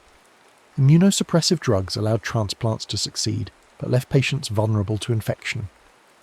The balance was delicate, requiring careful management for the rest of the patient's life. The demand for organs far exceeded supply. Waiting lists grew longer. Some turned to living donors for kidneys, one of the few organs where donation did not require the donor's death. Others waited, hoping while their bodies failed. Black markets emerged where organs were bought from the desperate poor. The ethics were murky, the suffering real on all sides. Artificial organs offered one solution. Dialysis machines could filter blood when kidneys failed. Pacemakers could regulate heartbeats. Artificial joints replaced arthritic hips and knees. But complex organs like livers and lungs remained beyond reach. Xenotransplantation, using organs from animals, especially pigs genetically modified to reduce rejection risk, showed promise but raised concerns about animal viruses jumping to humans. The Human Genome Project, completed in 2003, mapped all 3 billion base pairs of human DNA. It was a triumph of technology and international cooperation, and it promised to revolutionize medicine. With the complete genetic code available, scientists could identify genes responsible for inherited diseases, understand individual variations in drug response, trace evolutionary history, and potentially correct genetic errors before they caused disease. Gene therapy attempted to treat disease by inserting correct copies of genes into cells, replacing faulty versions. Early attempts failed catastrophically, with patients developing leukemia or dying from immune reactions. But persistence and better techniques led to successes. Children born with severe combined immunodeficiency, the bubble boy disease, were cured by gene therapy, their immune systems rebuilt from genetically corrected cells. Hereditary blindness was reversed in some patients. The promise was immense, but so were the technical challenges and costs. CRISPR gene editing, discovered in bacteria and adapted for use in human cells, provided unprecedented precision in altering DNA. For the first time, specific genes could be cut and replaced with molecular scissors. Diseases caused by single gene mutations could potentially be cured permanently. But CRISPR also raised the spectre of designer babies, humans engineered for desired traits. When a Chinese scientist announced in 2018 that he had created gene-edited babies, the global scientific community reacted with horror. The technology had outpaced ethics, and the question of where to draw lines remained unresolved. Stem cells offered another route to regeneration.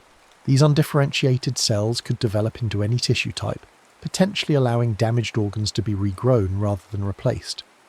Embryonic stem cells were the most versatile but required destroying embryos to obtain them, igniting fierce ethical debates. Induced pluripotent stem cells, adult cells reprogrammed to an embryonic-like state, offered a less controversial alternative. Clinical trials tested stem cells for spinal cord injuries, heart disease, diabetes, and neurodegenerative conditions, with mixed results. The promise was vast, the reality more complicated. Nanomedicine dreamed of microscopic robots swimming through bloodstreams, repairing damage at the cellular level, delivering drugs precisely where needed. While true nanorobots remained science fiction, nanoparticles were being used to deliver chemotherapy directly to tumours, reducing side effects. Gold nanoparticles could be heated to destroy cancer cells. Quantum dots helped visualize biological processes at the molecular level. The boundary between medicine and engineering blurred. The brain remained the final frontier. Despite advances in imaging and molecular biology, consciousness, memory, and identity remained mysterious. Neurodegenerative diseases like Alzheimer's and Parkinson's destroyed minds slowly, and medicine could only slow the decline, not stop or reverse it. The accumulation of abnormal proteins in brain tissue, the death of specific neurons, the inflammation and damage followed predictable patterns, but treatments remained elusive. Hundreds of drug trials failed. The brain, protected by the blood-brain barrier, isolated from the immune system, was uniquely difficult to treat. Brain-computer interfaces attempted to restore function, lost to injury or disease. Electrodes implanted in the motor cortex allowed paralyzed patients to control robotic arms or computer cursors with thought alone. Cochlear implants restored hearing to the deaf by directly stimulating auditory nerves. Retinal implants offered crude vision to some blind patients. Deep brain stimulation helped control Parkinson's tremors. The nervous system, once beyond intervention, was becoming accessible. But these technologies raised questions about identity and authenticity. If memories could be altered, were they still real? If personality could be changed by stimulating specific brain regions, where did the self reside? If artificial intelligence could interpret brain signals and predict behavior, what remained private? Medicine was not just healing bodies, but potentially remaking minds. Telemedicine exploded during the COVID-19 pandemic when in-person visits became dangerous. Video consultations, remote monitoring, electronic prescriptions became standard overnight. Patients in rural areas accessed specialists thousands of miles away. Chronic conditions were managed through apps and wearable devices. The smartphone became a medical device, tracking heart rate, detecting falls, even recording electrocardiograms. Artificial intelligence analysed the data, flagging abnormalities for human review. Machine learning algorithms trained on millions of images could detect cancers in mammograms and skin lesions with accuracy matching or exceeding human experts. They predicted which patients would develop sepsis, which would respond to specific treatments, which were at risk of readmission. But algorithms reflected the biases in their training data, sometimes providing worse care for minorities and women who were underrepresented in medical databases. The promise of personalised medicine through big data had to be tempered with awareness of systemic inequities. The pandemic revealed both medicine's power and its limitations. Vaccines were developed with unprecedented speed, genetic sequencing allowing scientists to design vaccines within days of the virus's genetic code being published. mRNA vaccines, a technology decades in development, proved spectacularly effective. Within a year, multiple vaccines were protecting hundreds of millions of people. It was a triumph of science, global cooperation, and determination. Yet the pandemic also exposed inequities, misinformation, and political dysfunction. Wealthy nations hoarded vaccines while poor countries went without. Conspiracy theories spread faster than the virus, undermining public health measures. Healthcare systems overwhelmed by patients faced shortages of beds, ventilators and staff. Medical workers died caring for the sick. The pandemic was a reminder that medicine exists within social, political and economic systems, and that scientific knowledge alone cannot solve problems rooted in inequality and distrust. The cost of healthcare became a crisis in its own right. Advanced treatments were often astronomically expensive, available only to the wealthy or those with comprehensive insurance. A single dose of gene therapy could cost millions of dollars. Cancer drugs extended life by months but cost hundreds of thousands. The economics of medicine created impossible choices. How much was a year of life worth? Who decided who received expensive treatments? Should healthcare be a right or a commodity? Different nations answered these questions differently. Some provided universal healthcare funded through taxes, ensuring everyone received treatment regardless of ability to pay. Others relied on private insurance markets, creating systems where medical bankruptcy was common. Still others had underfunded public systems that provided basic care, but forced people to pay out of pocket for anything complex. The geography of birth determined access to healing as much as the nature of disease. Traditional medicine persisted alongside modern science, sometimes complementing it, sometimes contradicting it. Acupuncture gained acceptance for pain management and nausea control, even if the mechanism remained unclear. Meditation and mindfulness, ancient practices, proved beneficial for stress, anxiety, and chronic pain, validated by brain imaging and clinical trials. Herbal remedies were studied systematically, some yielding useful drugs, others proving useless or dangerous. The challenge was separating what worked from what merely seemed to work, distinguishing placebo effects from genuine healing. The placebo effect itself proved more powerful and complex than once believed. Fake surgeries produced real pain relief. Sugar pills reduced symptoms when patients believed they were receiving real medicine.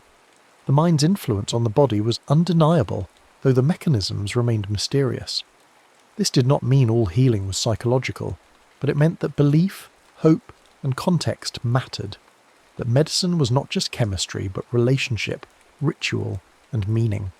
End-of-life care forced medicine to confront its limits. Technology could extend life almost indefinitely, but should it? Patients on ventilators, feeding tubes, dialysis, their bodies kept alive while awareness faded, raised questions about quality versus quantity.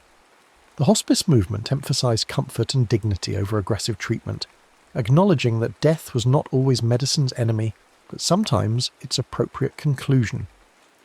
The right to die with assistance, to choose one's moment of departure, was legal in some places, prohibited in others, debated everywhere. Medicine had always existed at the intersection of science and humanity, but modern technology made this tension more acute. A doctor could diagnose with artificial intelligence, prescribe based on genetic testing, operate with robotic precision, yet healing remained fundamentally human. Patients wanted not just technical expertise, but empathy, understanding, and hope. They wanted to be seen as people, not just collections of symptoms and data points.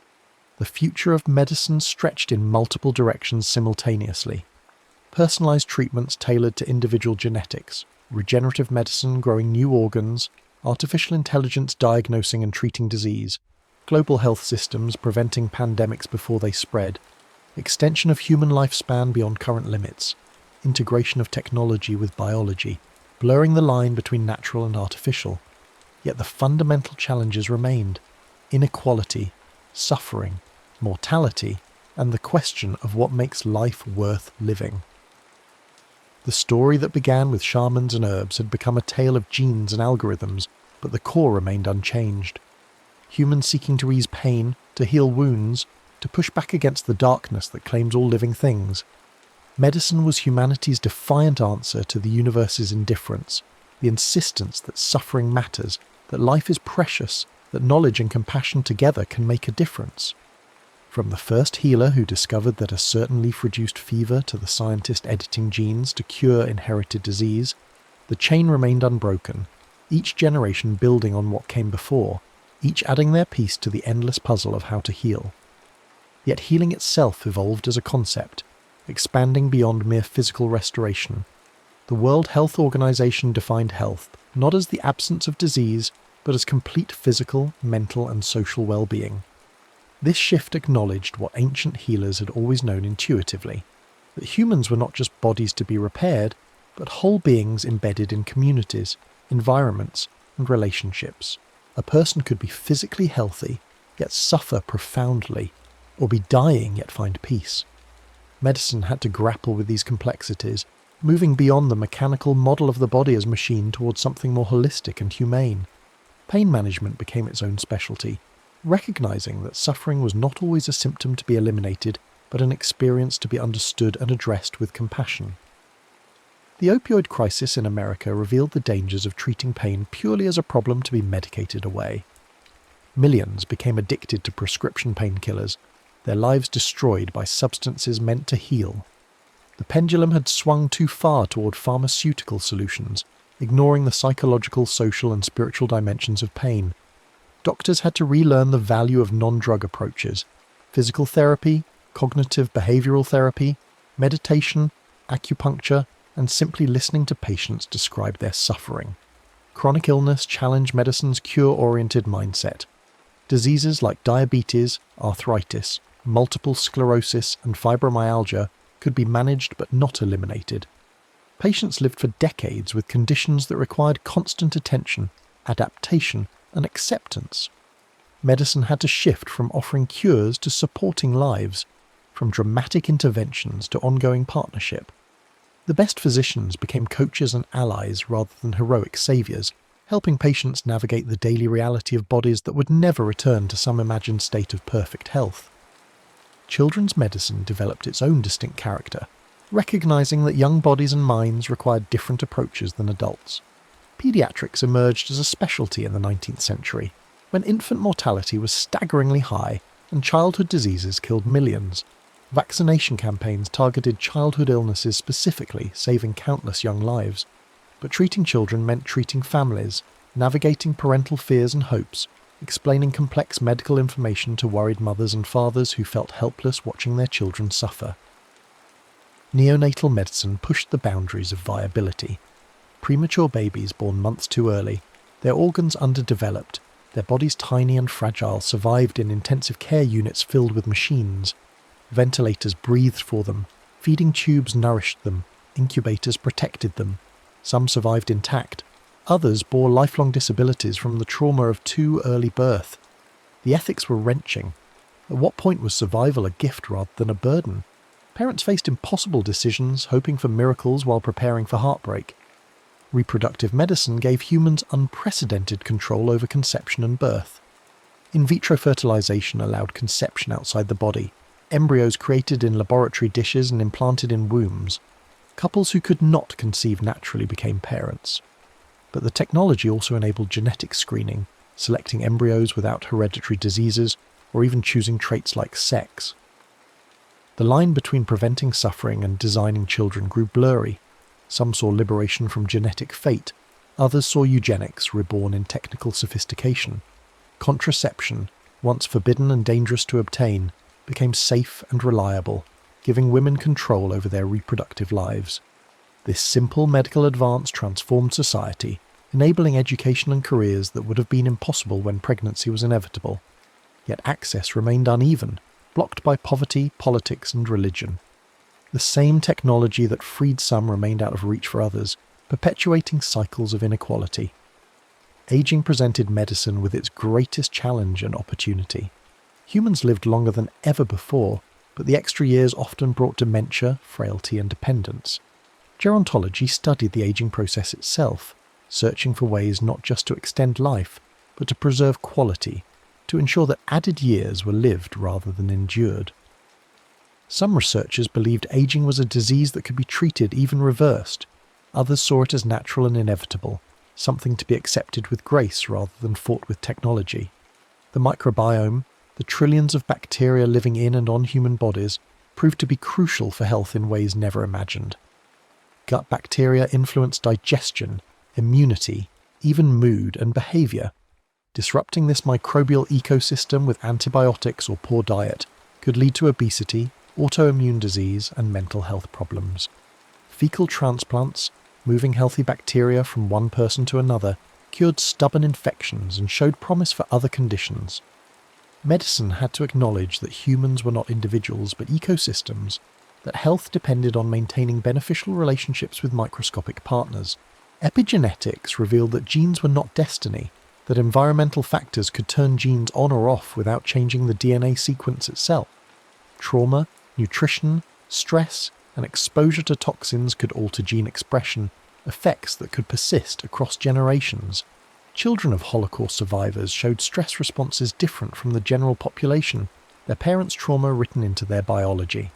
This meant that healing had to address not just present illness, but inherited wounds, that social conditions shaped health at the molecular level.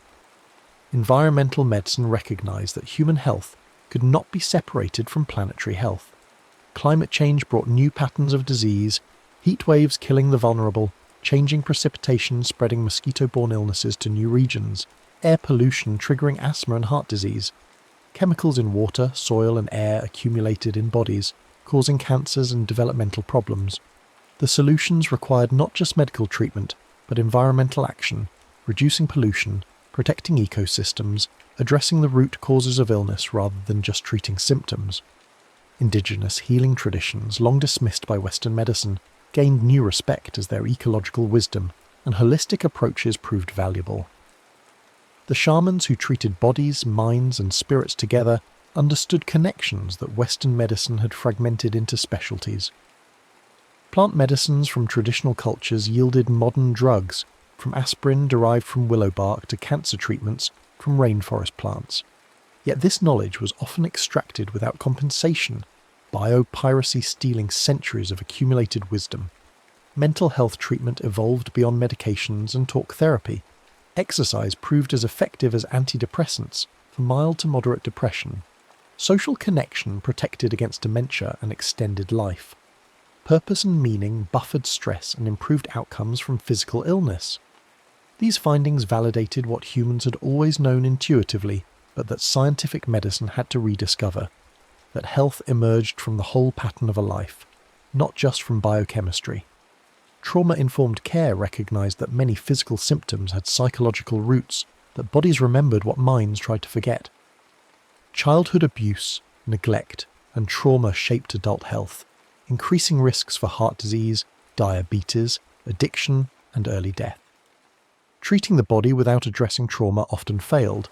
Healing required safety, connection, and the opportunity to process and integrate painful experiences, not just medications to suppress symptoms. The opioid epidemic itself was a symptom of deeper social ailments, economic despair, social isolation, loss of purpose and community. People in pain, physical and existential, sought relief in chemicals. Medicine could treat addiction, could provide medications to ease withdrawal and reduce cravings, but could not address the underlying conditions that made oblivion preferable to consciousness. Healing addiction required rebuilding lives, not just detoxifying bodies. Precision medicine promised treatments tailored to individual genetic profiles, but it also revealed how much medicine had been essentially guessing. Drugs that worked for some patients failed or caused harm in others, differences explained by genetic variations in drug metabolism. Chemotherapy killed some cancers while others thrived, differences traced to specific mutations. As medicine became more precise, it also became more complex, requiring sophisticated testing and analysis for each patient. Liquid biopsies, detecting cancer DNA in blood samples, allowed monitoring of tumours without invasive procedures. Cancers could be tracked in real time, treatment adjusted as tumours evolved and developed resistance. The arms race between cancer and therapy accelerated, with medicine adapting to each new defensive move by malignant cells. Some cancers were beaten into remission, kept at bay indefinitely by evolving treatment strategies. Immunotherapy's success against some cancers transformed oncology. By removing the brakes on immune systems, checkpoint inhibitors allowed the body's own defences to attack tumours. Some patients with metastatic cancer, given months to live, experienced complete remissions lasting years. But immunotherapy only worked for a minority of cancers and patients, and its side effects could be severe, the unleashed immune system sometimes attacking healthy organs. The challenge was predicting who would benefit and who would only suffer. Artificial pancreas systems for diabetes combined continuous glucose monitors with insulin pumps, automatically adjusting doses based on real-time blood sugar readings. Diabetics could sleep through the night without risking dangerous lows, could eat without complex calculations. Technology was making chronic illness more manageable, taking over the exhausting cognitive burden of constant monitoring and adjustment. 3D printing of organs and tissues moved from science fiction toward reality. Bioprinters laid down layers of living cells, building structures that could grow and function. Ears, bladders, and skin had been successfully printed and transplanted. More complex organs like hearts and livers remained elusive, but progress continued. The vision was a future where organs could be printed on demand, custom-made for each patient, eliminating transplant waiting lists and rejection. Prosthetics evolved into sophisticated devices offering feedback and fine motor control, approaching that of natural limbs. Sensors in artificial hands detected pressure and temperature, signals sent to the brain through implanted electrodes, creating the sensation of touch. Amputees could feel what they grasped, could adjust grip strength intuitively. The boundary between biological and mechanical blurred as devices integrated more completely with nervous systems. Virtual reality found medical applications beyond entertainment. Surgeons practiced complex procedures in virtual operating rooms. Patients with phobias confronted fears in safe virtual environments. Burn victims found pain relief during wound care by immersing in peaceful virtual landscapes. The brain, unable to fully distinguish virtual from real, could be tricked into healing responses. Medical education transformed as knowledge exploded beyond any individual's capacity to master. Physicians became information managers, using databases and artificial intelligence to access expertise beyond their own. The days of the lone doctor diagnosing from memory and experience were ending, replaced by collaborative networks of human and artificial intelligence. Some worried this would dehumanize medicine. Others believed it would free physicians to focus on the human elements that machines could not provide: empathy, communication, ethical judgment. Burnout plagued healthcare workers at epidemic levels. The emotional toll of constant exposure to suffering, death, and impossible decisions, combined with bureaucratic burdens and long hours, drove many from the profession. Physicians had high rates of depression, addiction, and suicide. Nurses left bedside care for less stressful positions. The system that saved others consumed its own. Addressing this required not just individual resilience but systemic change, reducing administrative burden, ensuring adequate staffing, creating cultures that supported rather than exploited caregivers. Community health workers, often from the communities they served, bridged gaps between medical systems and patients. They understood cultural barriers, language differences, and social contexts that shaped health behaviours. They could explain medical advice in ways that made sense, could identify resources and remove obstacles to care. Their work acknowledged that health was created in homes and neighbourhoods, not just hospitals and clinics. Food as medicine gained scientific validation. The Mediterranean diet reduced heart disease and dementia. High-fibre diets fed beneficial gut bacteria. Ultra-processed foods drove obesity, diabetes, and inflammation. Yet access to healthy food was itself a health equity issue, with fresh produce scarce in poor neighbourhoods while fast food proliferated. Addressing diet required not just education but economic and political change, ensuring everyone could afford and access nutritious food. Exercise prescription became standard practice. Physical activity recognised as powerful medicine for preventing and treating numerous conditions. Movement improved mood, cognition, sleep, immune function, and metabolic health. It reduced risks for most chronic diseases. The challenge was that modern life engineered movement out, cars replacing walking, machines replacing physical labour, screens replacing active play. Medicine had to counter environmental forces pushing towards sedentary living. Sleep medicine revealed that rest was not passive but actively restorative, essential for memory consolidation, immune function, and metabolic health. Sleep deprivation contributed to obesity, diabetes, cardiovascular disease, dementia, and mental illness. Yet modern life eroded sleep, artificial light disrupting circadian rhythms, stress, and screens keeping minds alert when bodies needed rest. Treating sleep disorders improved multiple aspects of health, simple interventions yielding broad benefits. Addiction treatment moved beyond moral failure toward understanding it as a brain disease involving complex interactions of genetics, neurobiology, trauma, and environment. Medication-assisted treatment with methadone or buprenorphine reduced overdose deaths and helped people rebuild lives. Harm reduction strategies like needle exchanges prevented HIV and hepatitis transmission. Yet stigma remained powerful, treatment often inaccessible, policies shaped more by punishment than public health. The gut-brain axis revealed direct communication between digestive system and central nervous system. Gut bacteria produced neurotransmitters affecting mood and behaviour. Inflammation in the gut influenced brain inflammation, potentially contributing to depression and neurodegeneration. Probiotic treatment showed promise for mental health conditions. The ancient intuition about gut feelings had scientific basis. The stomach was a second brain in constant conversation with the first. Wilderness medicine brought healthcare to extreme environments, mountain rescues, ocean emergencies, spaceflight, disaster zones. These challenges pushed improvisation and adaptation, working with limited equipment, making do with what was available. The lessons learned in extreme situations often improved care in resource-limited settings, teaching physicians to focus on essential interventions, to work with simple tools effectively. Disaster medicine developed protocols for mass casualty events, where normal standards of care became impossible. Triage sorted victims into categories: those who would survive without immediate intervention, those who might survive with immediate care, and those whose injuries were unsurvivable. The calculations were brutal but necessary, maximizing lives saved with limited resources. Natural disasters, wars, and pandemics all required this grim arithmetic. Military medicine drove innovations in trauma care, hemorrhage control, and rehabilitation. Battlefield lessons in stopping bleeding, protecting airways, and preventing infection saved civilian lives in emergency rooms. Amputees returning from war pushed development of advanced prosthetics. Blast injuries taught neurologists about traumatic brain injury. The horrors of war yielded medical advances, a troubling paradox where suffering drove innovation. Space medicine prepared for a future beyond Earth, studying how microgravity affected bones, muscles, cardiovascular system, and immune function.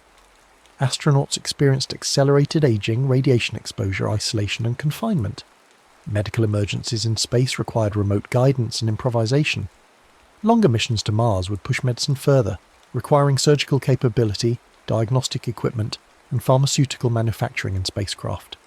The challenges were immense, but they drove innovation applicable on Earth, particularly for remote and resource-limited settings. The story of healing continued to unfold, each era adding new chapters while the fundamental narrative remained constant. Technology advanced relentlessly, offering capabilities previous generations could not imagine, yet the relationship between healer and sufferer retained its ancient character. People in pain still sought someone who would listen, understand, and help. The most sophisticated artificial intelligence could not replace the human presence, the touch of a hand, the voice offering comfort and hope.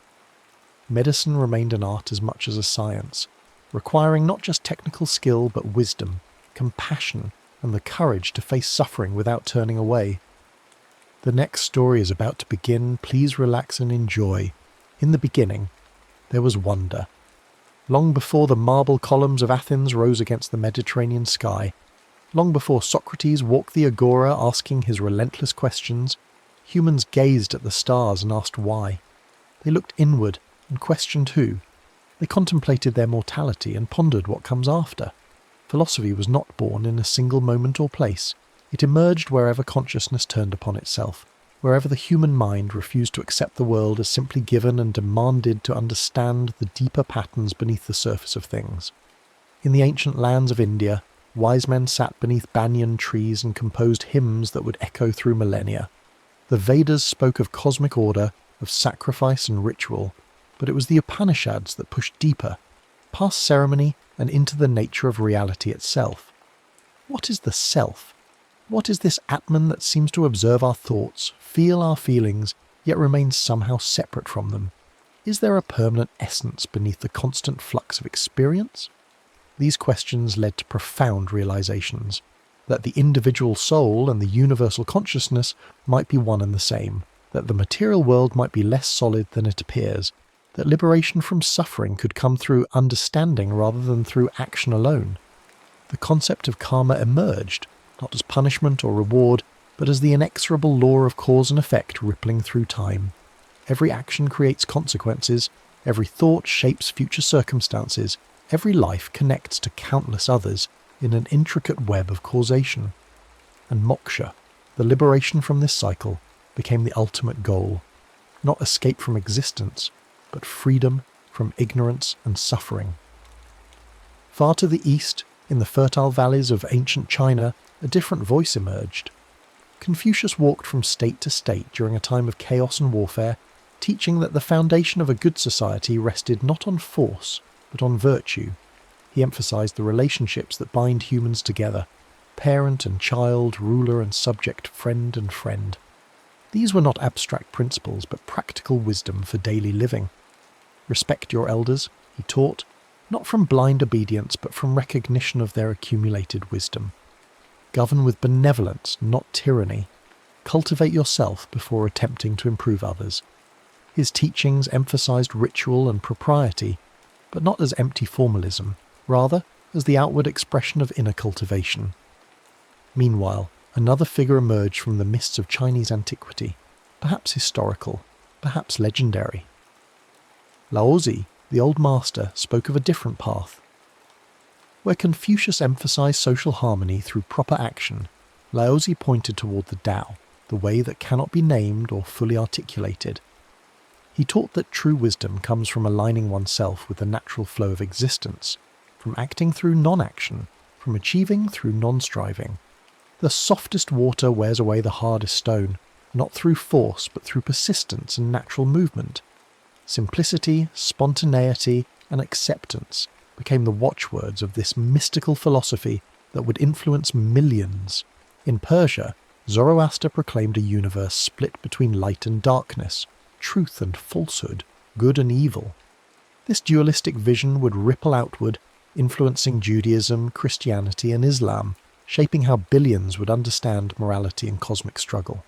The idea that existence itself was a battleground between opposing forces, that humans had to choose sides in this eternal conflict, became a powerful framework for understanding suffering and injustice. These Eastern traditions demonstrated that philosophy was humanity's universal project, not limited by geography or culture, but emerging wherever humans possessed the leisure and inclination to question deeply.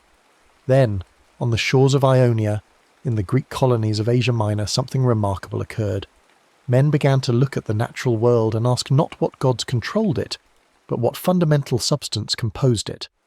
Thales of Miletus, standing by the sea, proposed that water was the primary element, the source from which all things arose and to which all things returned. It seemed reasonable. Water could be solid ice, flowing liquid, or invisible vapour. It was essential for life. Perhaps everything was simply water in different forms. Anaximenes suggested air instead, noting how breath was synonymous with life itself. But Heraclitus looked deeper and saw not substance but process. Everything flows, he declared. You cannot step into the same river twice, because new waters are constantly flowing in.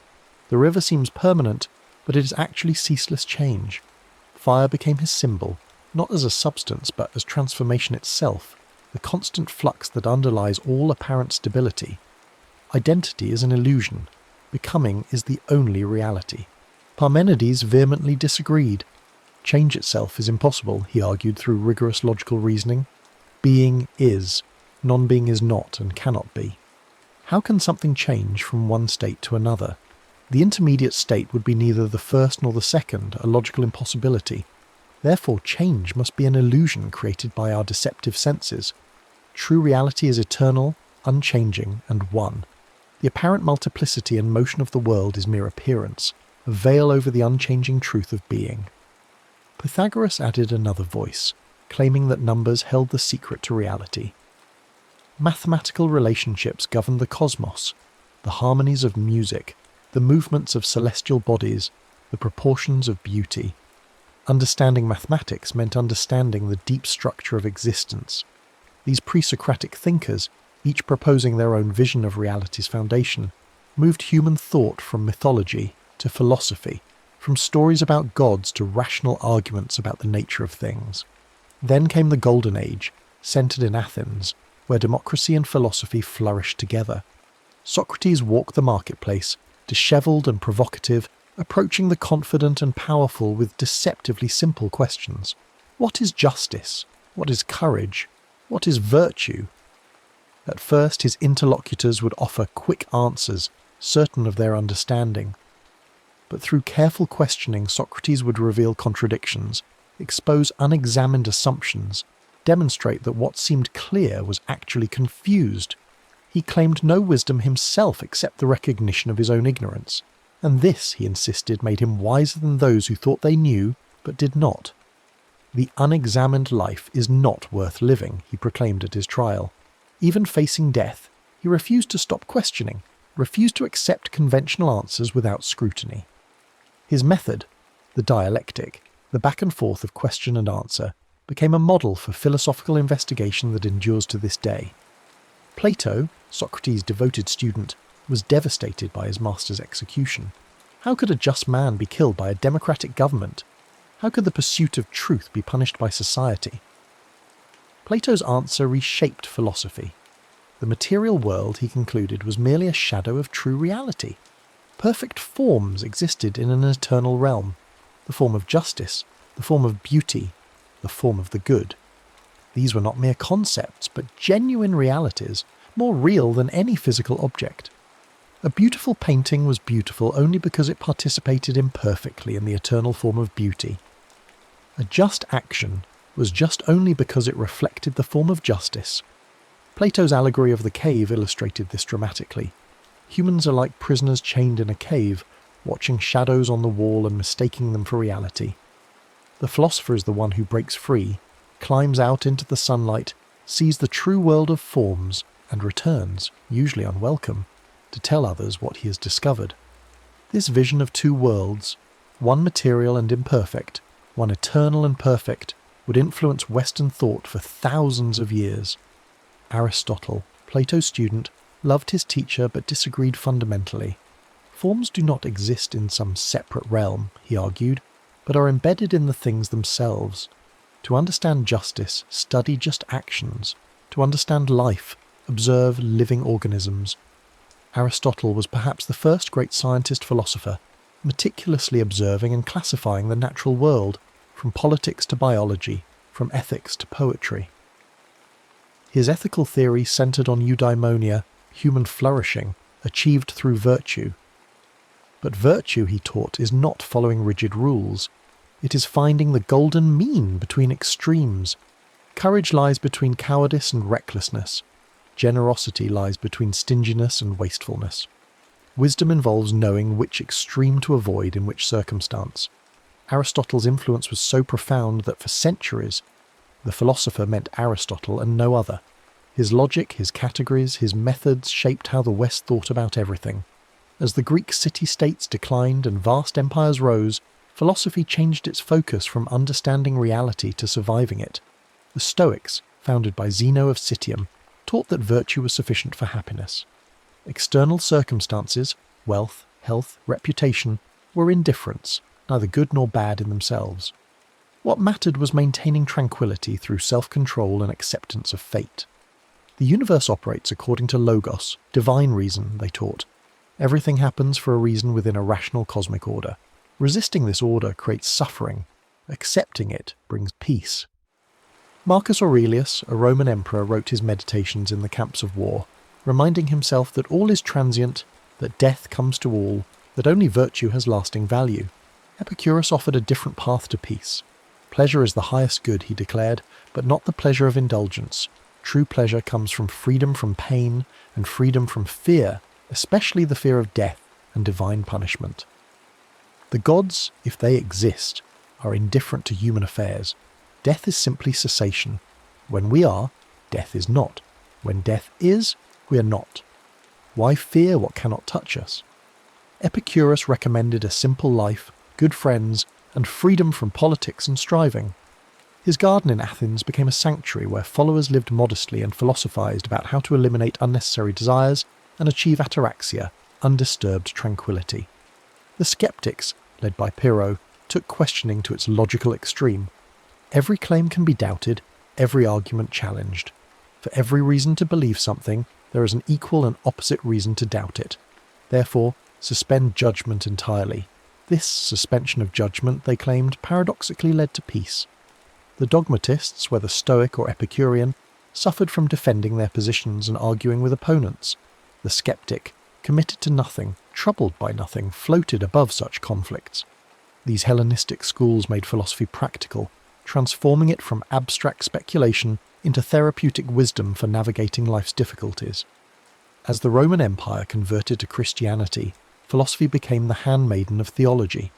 Augustine of Hippo, a former Manichaean who converted dramatically, brought Platonic philosophy into Christian thought. He wrestled with the problem of evil. If God is all good and all-powerful, why does evil exist? His answer: evil is not a thing but an absence, a privation of good. Humans possess free will, and our misuse of this freedom creates evil. True happiness cannot be found in this world, Augustine taught, only in union with God in the eternal city of heaven.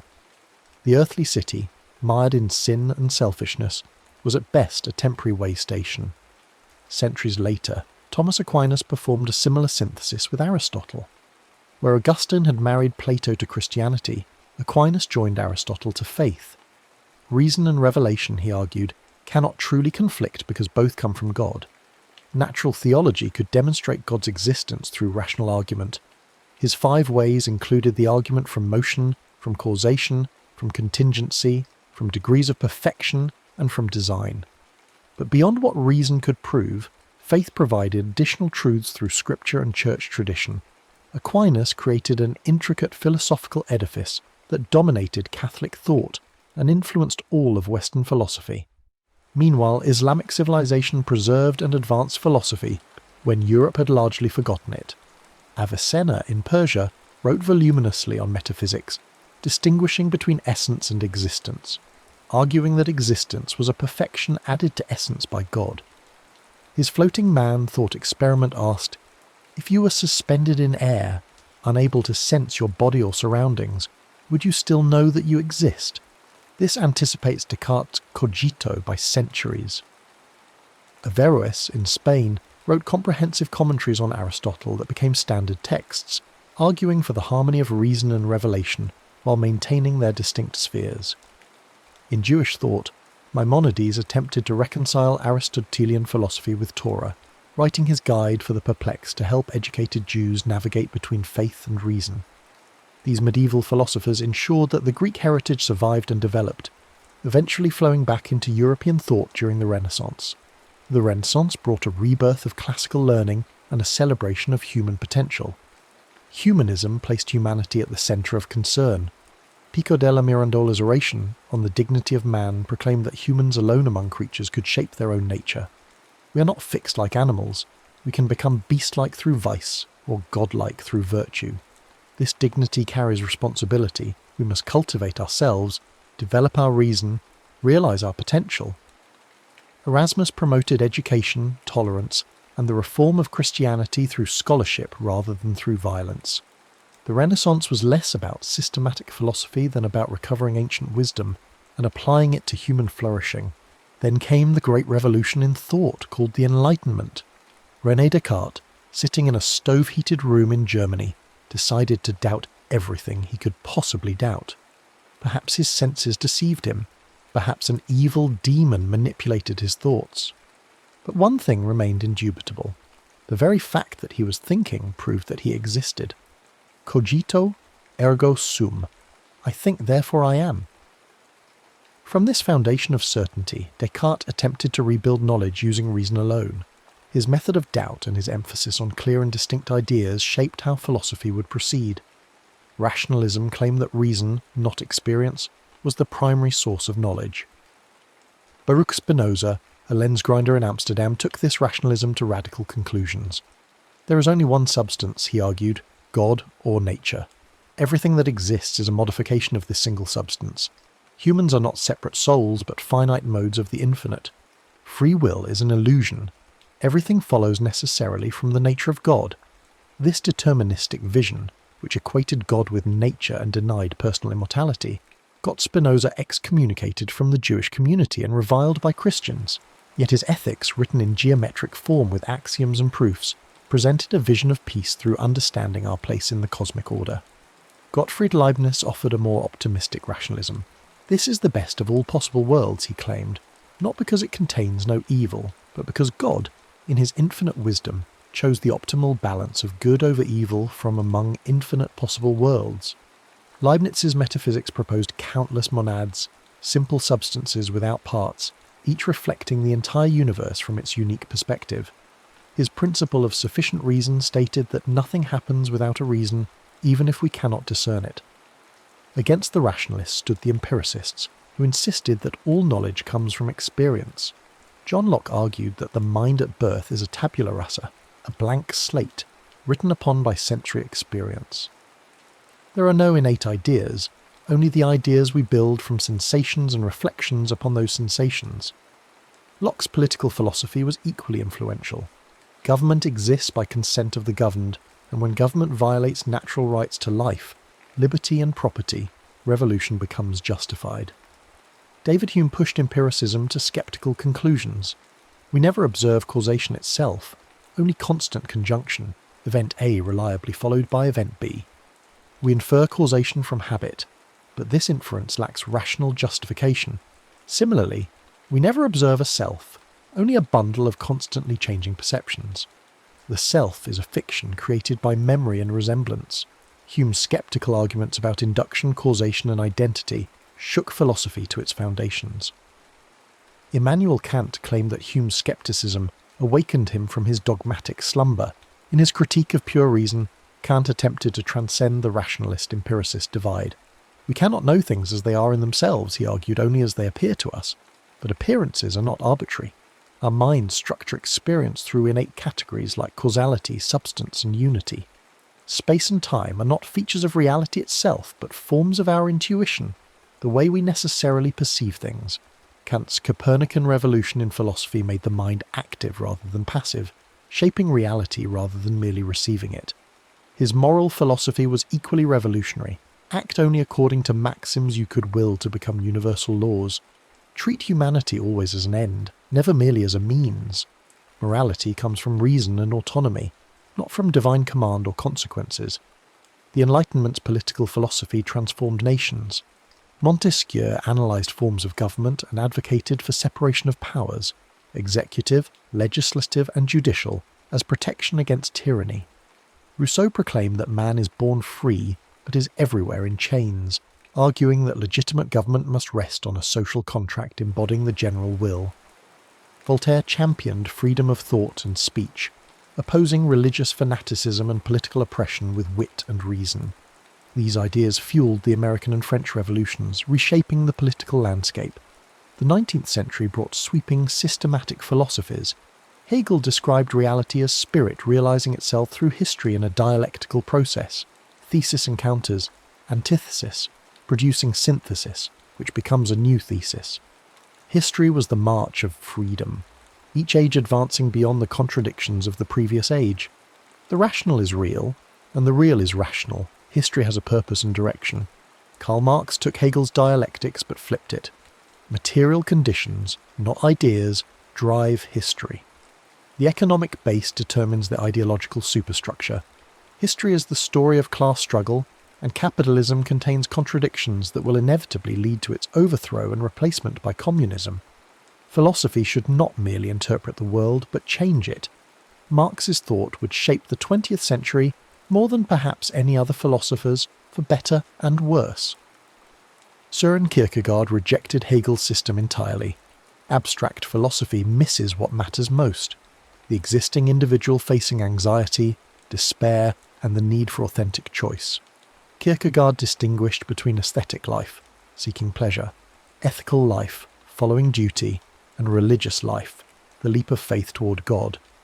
Truth is subjectivity. What matters is not objective knowledge but passionate commitment. His existential emphasis on the individual's radical freedom and responsibility influenced 20th century thought profoundly. Arthur Schopenhauer painted a darker picture. Behind the world of representation lies the thing in itself, which Kant said we could not know. Schopenhauer claimed to have discovered it: blind, irrational will, constantly striving without purpose or satisfaction. Life is suffering because will can never be satisfied. Temporary cessation of willing brings aesthetic contemplation, art's purpose. permanent cessation requires asceticism and denial of the will to live. Friedrich Nietzsche went further. God is dead, he proclaimed, not as atheist triumphalism, but as diagnosis of European nihilism. Without divine foundation, traditional morality collapses. But this is opportunity, not catastrophe. We must revalue all values, transcend the slave morality of Christianity that glorifies weakness, and embrace a master morality that affirms life, power, and creativity. The Übermensch, the overhuman, is not a biological evolution, but a spiritual overcoming, the person who creates their own values and lives authentically beyond resentment and herd conformity. The will to power drives all existence, not as domination, but as growth, overcoming, creation. The 20th century splintered philosophy into multiple schools. Analytic philosophy, beginning with Bertrand Russell and G.E. Moore, emphasized logical rigor and clarity. Ludwig Wittgenstein's early work attempted to show the logical structure of language and reality. His later philosophy took a different turn. Meaning comes from use, not from reference to objects or mental states. Philosophy's task is dissolving confusions created by misunderstanding how language actually works. Phenomenology, founded by Edmund Husserl, sought to describe consciousness rigorously. Bracket metaphysical assumptions and examine experience as it appears. Martin Heidegger, Husserl's student, asked the question of being. What does it mean for something to be? Humans are Dasein, being there, thrown into a world not of our choosing yet responsible for creating meaning through our choices. Authenticity requires confronting our mortality and choosing to live genuinely rather than losing ourselves in the anonymous crowd. Existentialism flourished after World War II. Jean-Paul Sartre proclaimed that existence precedes essence. Humans are condemned to be free, radically responsible for creating their own nature through choices. Bad faith is deceiving ourselves about this freedom, pretending we have no choice when we do. His partner Simone de Beauvoir applied existentialism to gender, arguing that one is not born, but rather becomes, a woman. Gender is performed and constructed, not simply given.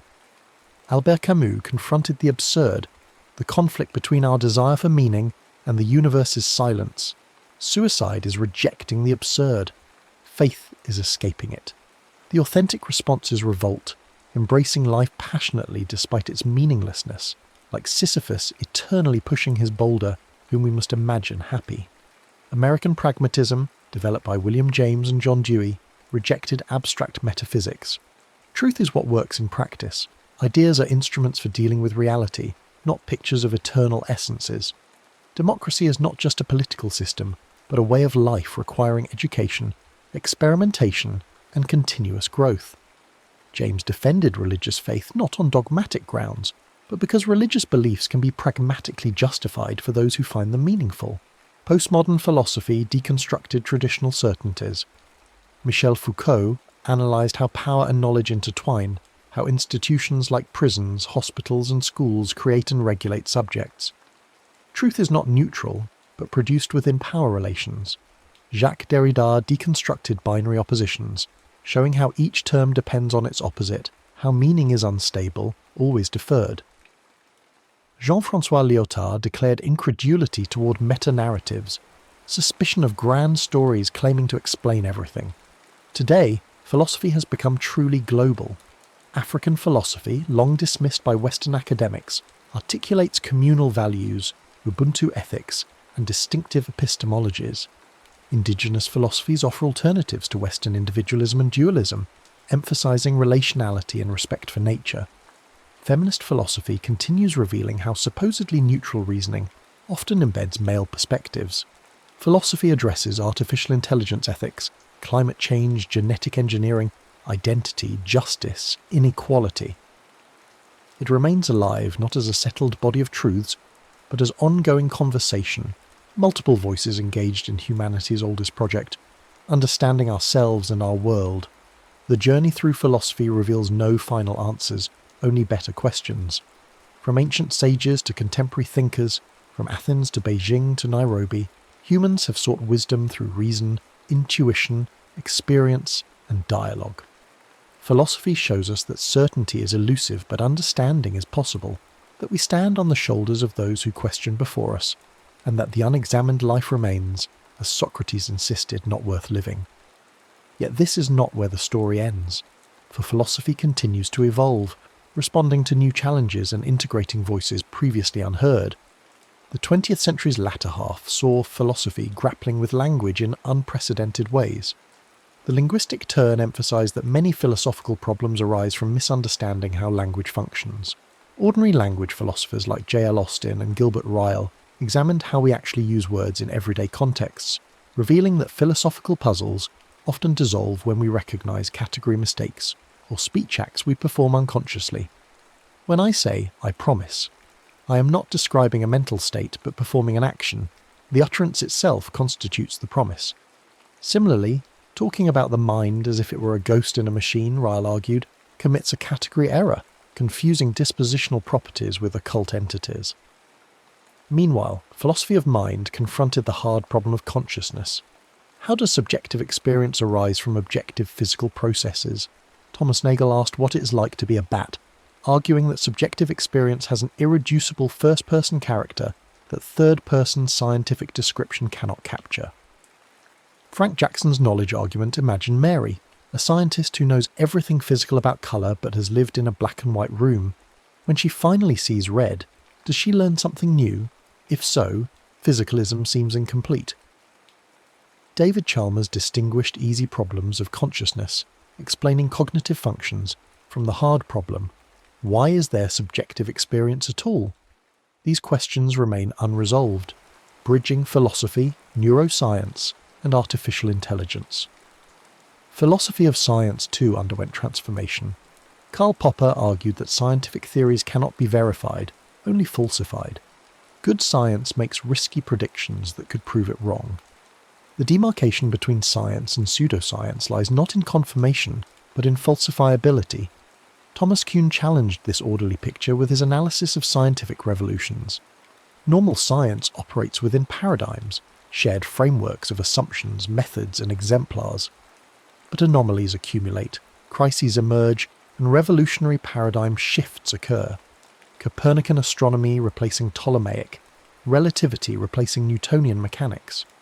These shifts are not purely rational, but involve social, psychological, and historical factors. Paul Feyerabend took this further, arguing that scientific method is a myth. Successful science has always involved methodological anarchism, whatever works. His provocative slogan, "Anything goes," challenged the supremacy of scientific rationality. Ethics expanded beyond traditional Western frameworks. Peter Singer applied utilitarian reasoning to animal rights, arguing that the capacity to suffer, not species membership, determines moral status. Speciesism, he claimed, is as arbitrary and indefensible as racism. His effective altruism movement asks how we can do the most good with our resources, sometimes reaching counterintuitive conclusions about charitable giving and career choice. Carol Gilligan challenged the masculine bias in moral development theory, proposing an ethic of care alongside the traditional ethic of justice. Where justice emphasises impartial rules and individual rights, care emphasises relationships, context, and responsibility to particular others. This feminist contribution revealed how supposedly universal moral theories often reflected specifically male experiences and priorities. Environmental philosophy emerged as ecological crises intensified. Ananias's deep ecology rejected anthropocentrism, the view that only humans have intrinsic value and nature matters only instrumentally. Instead, all living beings possess inherent worth, and humans should minimise their interference with natural processes. Holmes Rolston. The third argued that ecosystems themselves have value beyond their constituent organisms. Environmental pragmatism, represented by thinkers like Brian Norton, sought practical solutions without requiring consensus on fundamental values. Convergence on policy can occur from diverse philosophical starting points. Climate change has made environmental philosophy urgent, raising questions about intergenerational justice, collective responsibility, and whether liberal individualism can adequately address problems requiring coordinated global action. Political philosophy experienced revival through John Rawls's A Theory of Justice. Rawls proposed a thought experiment. Imagine choosing principles of justice from behind a veil of ignorance, not knowing your position in society, your race, class, gender, talents, or conception of the good. What principles would rational, self-interested people choose? Rawls argued they would choose equal basic liberties and allow inequalities only if they benefit the least advantaged. This social contract theory provided sophisticated defence of liberal egalitarianism. Robert Nozick countered with libertarianism, arguing that justice consists in respecting property rights and voluntary exchanges. Redistribution violates rights even if it reduces inequality. Communitarian critics like Michael Sandel and Alasdair MacIntyre challenged liberalism's atomistic conception of the self, arguing that we are embedded in communities and traditions that shape our identities and values. Identity politics and recognition theory brought new dimensions to political philosophy. Charles Taylor argued that recognition of one's identity is a vital human need. Misrecognition or non-recognition inflicts real harm. The politics of equal dignity seeks uniform treatment, while the politics of difference demands recognition of distinct identities. Nancy Fraser distinguished economic redistribution from cultural recognition, arguing that justice requires both, overcoming material inequality and overcoming status subordination. Kwame Anthony Appiah explored cosmopolitanism, defending both universal moral obligations and the legitimacy of local attachments and identities. We can be rooted in particular communities while recognizing our common humanity and obligations to distant strangers. Critical race theory, emerging from legal scholarship, examined how racism persists structurally, even after explicit discrimination ends. Derek Bell, Kimberly Crenshaw and others analysed how law and institutions perpetuate racial hierarchy. Crenshaw's concept of intersectionality showed how race, gender, class and other identities intersect, creating distinct experiences of oppression that single-axis analyses miss. A black woman faces discrimination different from what black men or white women face. Her experience is not simply additive but involves unique intersectional dynamics. This insight transformed how we think about identity, privilege and justice. Philosophy of technology became increasingly important as digital transformation reshaped human life. Martin Heidegger had warned that modern technology reduces everything to standing reserve, resources to be optimized and exploited, while obscuring other ways of relating to the world.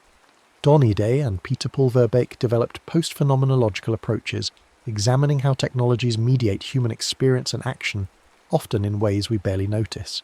A thermometer doesn't just report temperature, it transforms our relationship with heat into quantified, precise measurements. Social media doesn't just facilitate communication, it restructures attention, identity performance, and social connection itself. Luciano Floridi proposed information philosophy, arguing that we live in an infosphere, where information technologies raise new questions about privacy, identity, reality, and what it means to be human. Artificial intelligence prompted urgent philosophical questions. Can machines think? John Searle's Chinese room argument claimed that computation alone cannot produce understanding, a person following rules to manipulate Chinese symbols without understanding. Chinese demonstrates that syntax isn't sufficient for semantics. But functionalists argue that understanding consists precisely in the right functional relationships, which machines could in principle instantiate. As AI systems become more sophisticated, questions multiply. If an AI system makes discriminatory decisions, who is responsible? Can AI systems be moral agents? Should advanced AI systems have rights? What happens when AI surpasses human intelligence? These are not merely technical questions, but profound philosophical ones about mind, agency, value, and the future of humanity. Bioethics confronted new possibilities and dilemmas. Genetic engineering, enhancement technologies, life extension, and human cloning raise questions that previous generations never faced. Should we use CRISPR to edit human embryos, eliminating genetic diseases but potentially creating designer babies? Is there a meaningful distinction between therapy and enhancement, or is it arbitrary and culturally contingent? Would radical life extension be good, or would it exacerbate inequality, environmental stress, and social stagnation? Transhumanists like Nick Bostrom argue we should use technology to transcend biological limitations, achieving post-human flourishing. Bioconservatives like Leon Kass worry that such interventions threaten human dignity and the wisdom embedded in natural limits. These debates involve deep questions about human nature, the good life, and whether some things should remain beyond technological control. Philosophy of religion evolved beyond traditional theism and atheism. Religious pluralism acknowledged that multiple religions might contain genuine insight, rather than one being true and others false. John Hick proposed that major religions are different culturally shaped responses to the same transcendent reality. Religious naturalism, represented by thinkers like Loyal Rue and Ursula Goodenough, seeks religious meaning and value without supernatural commitments, finding awe, gratitude, and purpose in the natural world revealed by science. New atheists like Richard Dawkins and Daniel Dennett attacked religion as irrational and harmful, while critics responded that they caricatured sophisticated theology and ignored religion's positive dimensions. Philosophy of religion now engages evolutionary explanations of religious belief, cognitive science of religion, and whether religious experience provides warrant for belief. Metaphysics, supposedly killed by logical positivism, returned with vigour. David Lewis defended modal realism, the view that possible worlds are just as real as the actual world, existing concretely though causally isolated from us. This outrageous-sounding claim supposedly solves problems about modality, counterfactuals, and properties. Ted Sider investigated fundamentality and metaphysical structure. What grounds what? Which entities are basic and which derivative? Debates raged about the nature of time. Does the past exist? Is the future real? Or does only the present exist?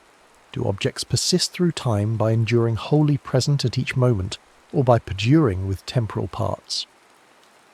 These arcane questions connect to physics, cognitive science, and how we understand change and identity. Epistemology addressed social dimensions of knowledge. Feminist epistemologists like Sandra Harding and Helen Longino showed how supposedly objective inquiry reflects social positions and interests. Standpoint theory claimed that marginalized positions can provide epistemic advantages, seeing aspects of social reality obscured from dominant perspectives. Social epistemology, developed by Alvin Goldman and others, studied how knowledge is produced and distributed in communities. Testimony, expertise, scientific institutions. These social processes are essential to knowledge but raise normative questions. Whom should we trust? How do echo chambers and epistemic bubbles distort understanding? How does misinformation spread? In an age of information overload and epistemic polarization, these questions are not merely academic. Eastern philosophy gained recognition in Western academia beyond superficial appropriation. Scholars engaged seriously with Buddhist philosophy's sophisticated analyses of self, consciousness, and causation. The Madhyamaka school's doctrine of emptiness denies that anything exists independently or essentially. Everything is interdependent and conventional. This bears striking resemblance to contemporary metaphysical views about fundamentality and grounding. Yogacara idealism argues that all experience is mental, that subject-object duality is constructed, not given. These views challenge Western assumptions while offering resources for contemporary problems. Confucian ethics of roles and relationships provides alternatives to Western individualism. Taoist spontaneity and non-coercive action resonate with contemporary critiques of instrumental rationality and control. African philosophy, long marginalized, articulated distinctive approaches. Ubuntu philosophy emphasizes that a person is a person through other persons. Individual identity is constituted through relationships and community. This contrasts sharply with Western individualism. Kwasi Werdu worked to decolonize African philosophy, showing how African concepts and frameworks can address universal philosophical questions without simply replicating Western categories. Pauline Tonji insisted that African philosophy is not just traditional wisdom, but contemporary critical inquiry by African philosophers. This debate about what counts as African philosophy itself reflects broader questions about universalism and particularity, tradition and modernity.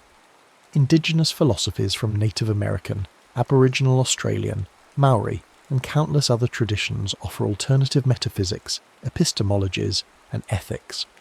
Many indigenous worldviews reject human nature dualism, seeing humans as embedded in networks of relationships with other beings, animals, plants, land, ancestors. Knowledge is not abstract and timeless, but embodied, situated, and relational.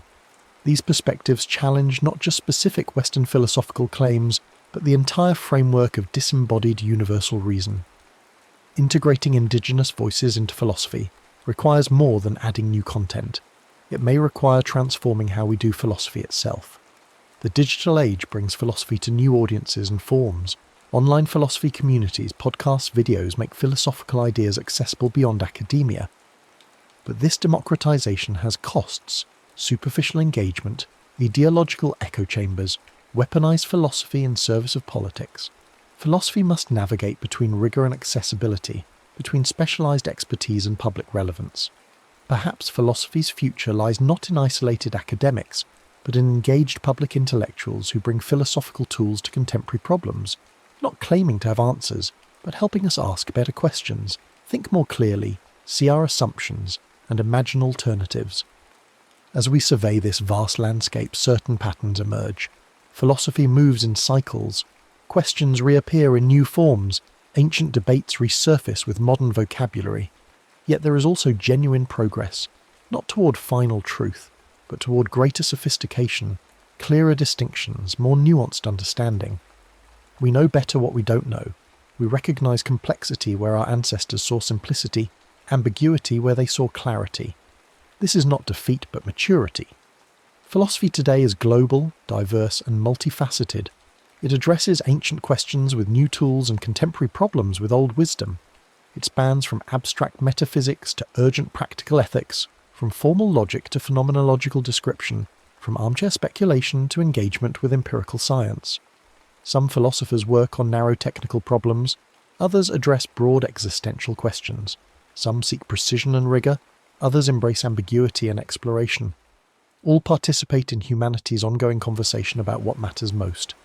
This endless questioning, this perpetual wondering, this refusal to accept easy answers, this is philosophy's gift to humanity, a gift that remains as vital today as when the first thinkers gazed at the stars and asked why.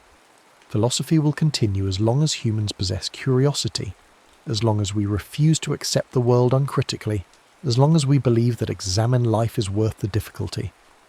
The questions change, the methods evolve, the participants multiply, but the fundamental impulse remains: to understand, to question, to wonder, to seek wisdom even knowing it may forever elude complete possession. In this seeking itself lies philosophy's value and its beauty.